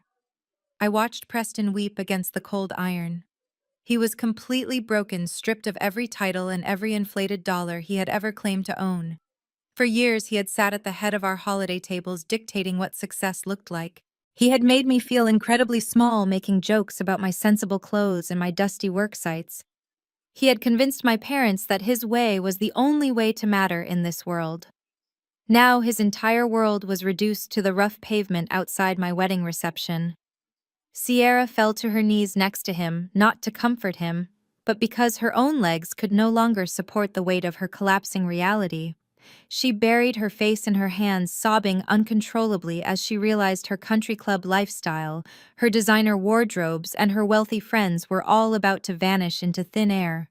The federal government would seize everything they owned to pay back the defrauded investors. She was going to be left with absolutely nothing. I looked at my mother Vivian, who was still sitting in the dirt. She was staring at me as if she was looking at a complete stranger. In a way she was. The obedient, quiet daughter who absorbed their emotional abuse was dead. She died the moment Vivian tore that wedding invitation in half. The woman standing before them now was forged in the fire of their rejection. I had taken the very career they despised and turned it into an executioner's axe. I did not feel a single drop of guilt. Removing my neck from under their expensive shoes was not a crime. It was simply survival. I had finally taken my power back, and the view from the top of the empire was absolutely breathtaking. I turned my head slightly, preparing to walk back into the warm, glowing light of my reception tent to celebrate the rest of my perfect night. But my father Charles was not quite finished making terrible decisions. Charles stepped forward, his face darkening with a sudden desperate surge of anger. He could not accept that his youngest daughter, the one he had dismissed her entire life, was holding the executioner's axe. He puffed out his chest, trying to summon the booming, authoritative voice he had used to control our family for decades. "Amani, you will stop this right now," Charles commanded, pointing a trembling finger at me. "You have made your point. You have embarrassed Preston, and you have proven you are smart, but I will not allow you to ruin this family. You will call the federal investigators and you will retract your whistleblower complaint. We are your blood, and you will not destroy the legacy I spent my entire life building." I stopped turning and looked back at him. It was almost comical to watch him try to assert dominance when he was standing on the wrong side of a locked iron gate. "You do not have the authority to allow or disallow anything in my life anymore, Charles." I replied, my voice completely flat. "And what legacy are you talking about exactly? Are you talking about the legacy of a man who manipulates his relatives to boycott his own daughter's wedding? Or are you talking about the legacy of a man who turns a blind eye to massive federal fraud just so he can brag to his friends at the country club?" Charles' face turned a deep shade of crimson. "Do not speak to me like that," Charles yelled, stepping closer to the bars. "I am a respected man in this city. I am a senior member at the Oak Ridge Golf Club. I am a founding patron of the Summer Gala. The people in that club are the most powerful individuals in the state, and they respect the name I built. If you tear Preston down, you tear me down, and I will make sure you are entirely blacklisted from every elite circle in Atlanta. Julian let out a low, dark chuckle. It was the kind of laugh that made the air around us feel instantly colder. He looked at my father with an expression of pure, unadulterated pity. You are in no position to blacklist anyone, Charles Julian said, stepping slightly in front of me as if to shield me from the sheer absurdity of my father's threats. And you really should not be throwing around your status at the Oak Ridge Golf Club. It is a very precarious thing to brag about something you no longer own. Charles froze, his raised finger slowly lowering to his side. What are you talking about? Charles demanded, his voice losing its booming edge. I have been a member of Oak Ridge for 20 years. You cannot touch my standing there. I have friends on the executive committee who will laugh in your face if you try to interfere with my membership. Actually, we already did, I said, stepping out from behind Julian. I crossed my arms and looked directly into my father's panicked eyes, enjoying the sudden shift in his demeanor. Vanguard Holdings acquired the Oak Ridge Golf Club 30 days ago. It was a quiet private acquisition. The previous management company was heavily in debt and failing to maintain the property, so Julian bought the land, the clubhouse, the golf course, and the entire operating structure for a fraction of its market value. We own the golf course, Charles. We own the dining room where you just threw your pathetic wine tasting event. We own the very chair you were sitting in when you laughed at my wedding. Vivian let out a strangled gasp, pulling herself up from the dirt. No, Vivian whimpered, shaking her head. That is impossible. The board of directors would never allow a buyout without consulting the senior members. The board of directors works for my husband now, I informed her, watching the utter devastation wash over her ruined face. And the very first thing Julian instructed the new financial team to do was audit the membership accounts. Charles took a step back, as if he had been physically struck. His eyes darted nervously between Julian and me. We found some very interesting things during that audit. Charles continued, my voice echoing loudly in the silent night. You talk a lot about your wealth and your elite status, but the truth is your finances are a complete disaster. You are drowning in debt, just like Preston. You have not paid your annual membership dues in over 14 months. You have not paid your dining tabs or your locker fees. You have been coasting by on your seniority and your aggressive bullying tactics, intimidating the junior club staff into looking the other way. You have been drinking expensive imported wine and eating caviar on a tab you cannot even afford to pay, pretending you are royalty while your bank accounts run completely dry. That is a lie, Charles stammered, sweat pouring down his forehead, his face turning a sickly shade of gray. We had a minor temporary liquidity issue, but I was going to pay it. The club manager knows I am good for the money. I have been a loyal patron for decades. You cannot just erase my history there. The club manager was fired on Tuesday, Julian stated coldly, and your membership was officially terminated on Friday afternoon. The words hit Charles and Vivian with the destructive force of a hurricane. We revoked your memberships permanently, I said, delivering the final crushing blow without a single ounce of hesitation. You and Vivian are no longer welcome on Oak Ridge property. You are completely stripped of your advisory board titles, and your locker privileges have been terminated. The formal eviction notice was sent via certified mail yesterday morning, so you will find it waiting in your mailbox on Monday. But I wanted to give you the courtesy of knowing the truth tonight. The security team at the main gates of the golf club currently has your photographs hanging in their guardhouse, just like the armed guards standing right here. If you ever try to step foot on that property again, or try to attend another elite dinner, you will be escorted away in handcuffs for criminal trespassing. Vivian let out a loud, horrific scream. She clutched her hair, falling to her knees in the dirt right beside Preston. The country club was her entire lifeblood. It was the only place she could go to gossip, show off her designer clothes, and look down on other women.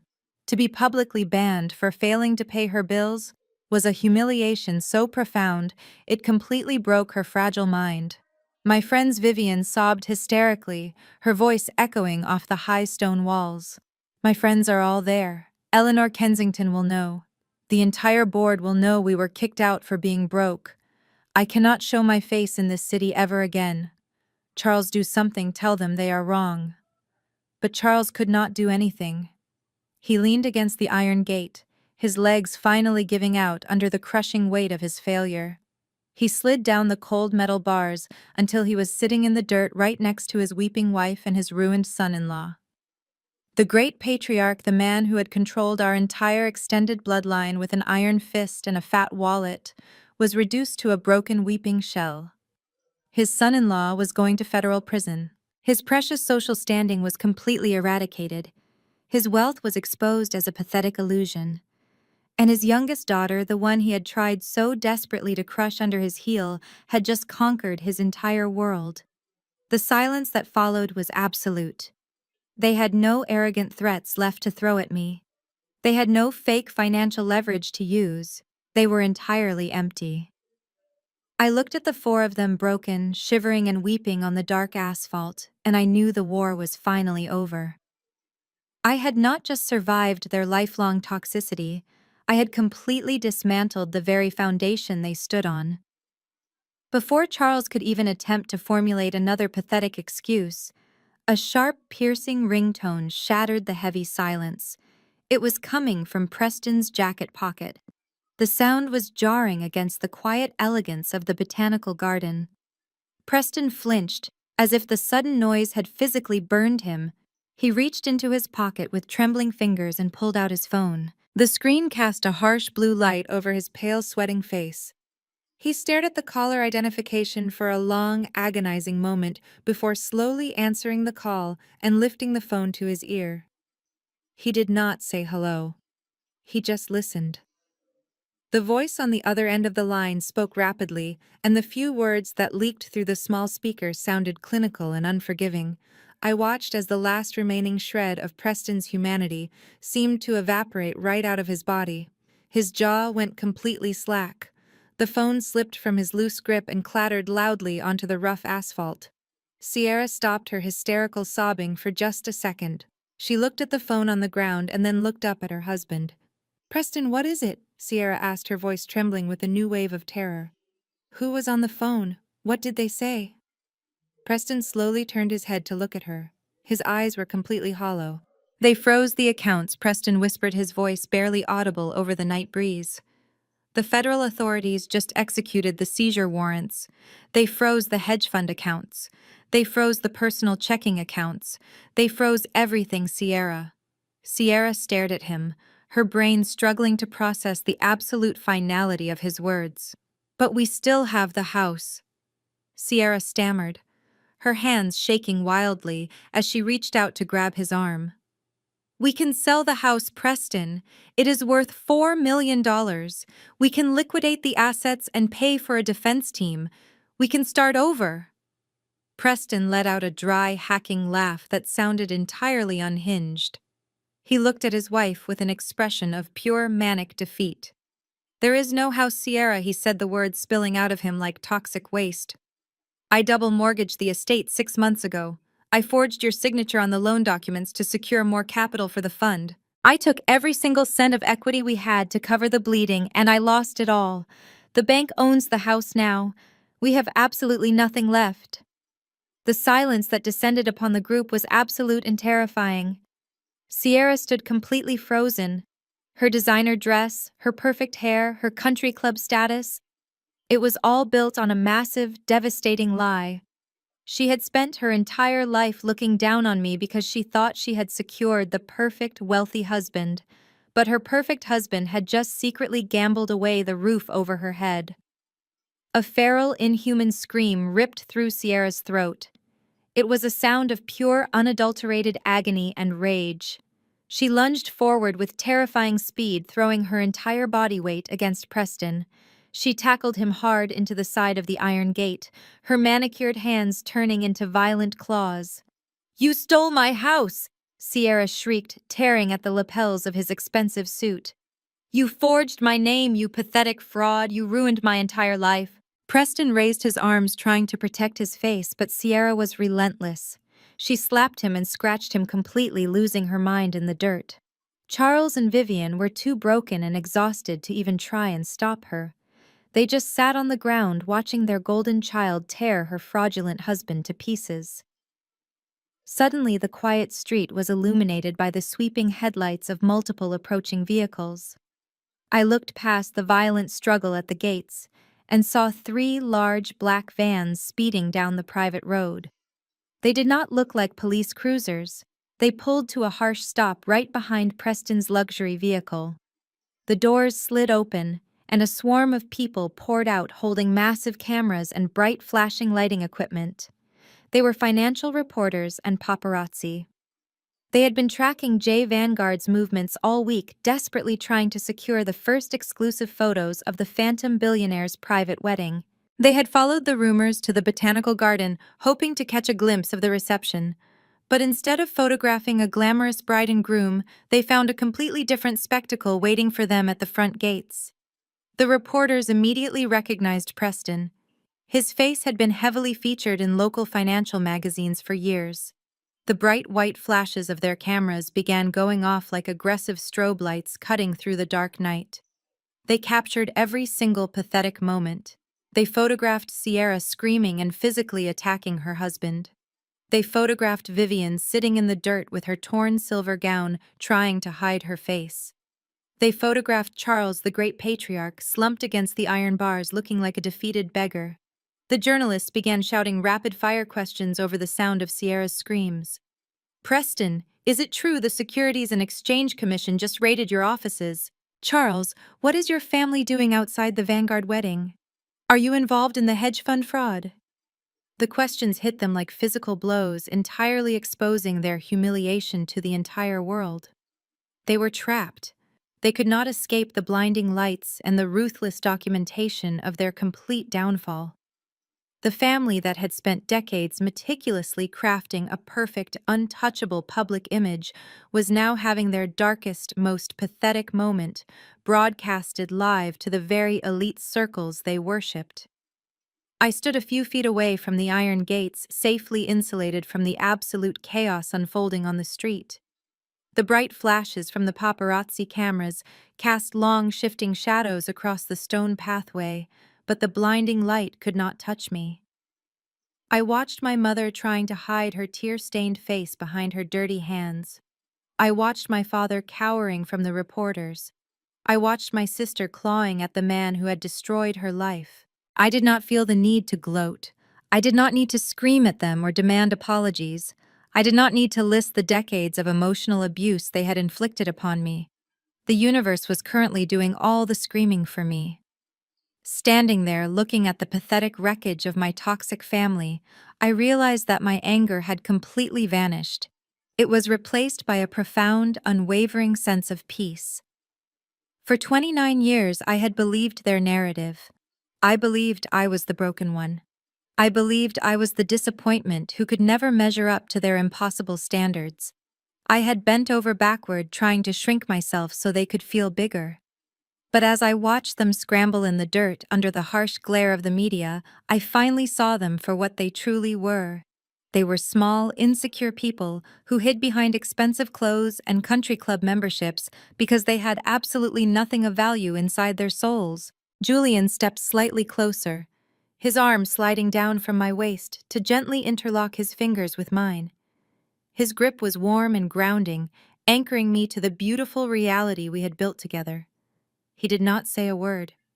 He just looked down at me, his eyes reflecting the soft glow of the perimeter lights. He knew exactly what this moment meant to me. He knew I was finally letting them go. I gave his hand a gentle squeeze. I did not look back at Charles or Vivian. I did not look at Sierra or Preston. I slowly turned my back on the iron gates and the flashing cameras. The lead security guard saw my movement and immediately pressed a button on his tactical radio. The heavy steel mechanism inside the stone pillars engaged with a deep, resonant clunk. The massive iron gates began to slowly slide together. The grinding sound of the metal was heavy and final.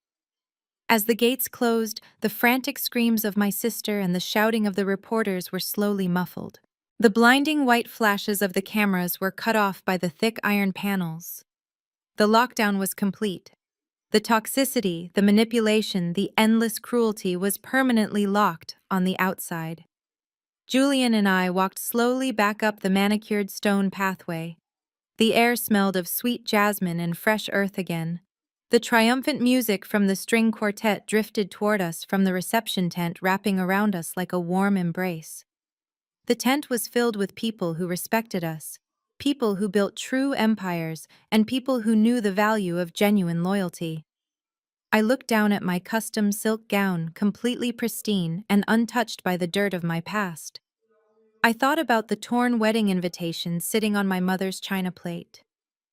I thought about the 56 empty chairs on the ceremony lawn. They had intended for those empty chairs to be a punishment. They wanted me to feel the crushing weight of their absence, but they had fundamentally misunderstood who I was. Those empty chairs were not a punishment. They were a necessary clearing of the brush. They were the universe creating space for something entirely magnificent to grow in its place. My family had made their choice. They chose the illusion of prestige. They chose the fake wealth of a fraud. They chose the empty chairs. I chose an empire. I chose a man who saw my worth when I was covered in dust, and I chose to stand by him when the world finally saw his power. The people who tried to bury me were now the ones buried under the weight of their own greed. The story was over, and the ending was more perfect than anything I could have ever planned. In the end, my janitor took out the trash.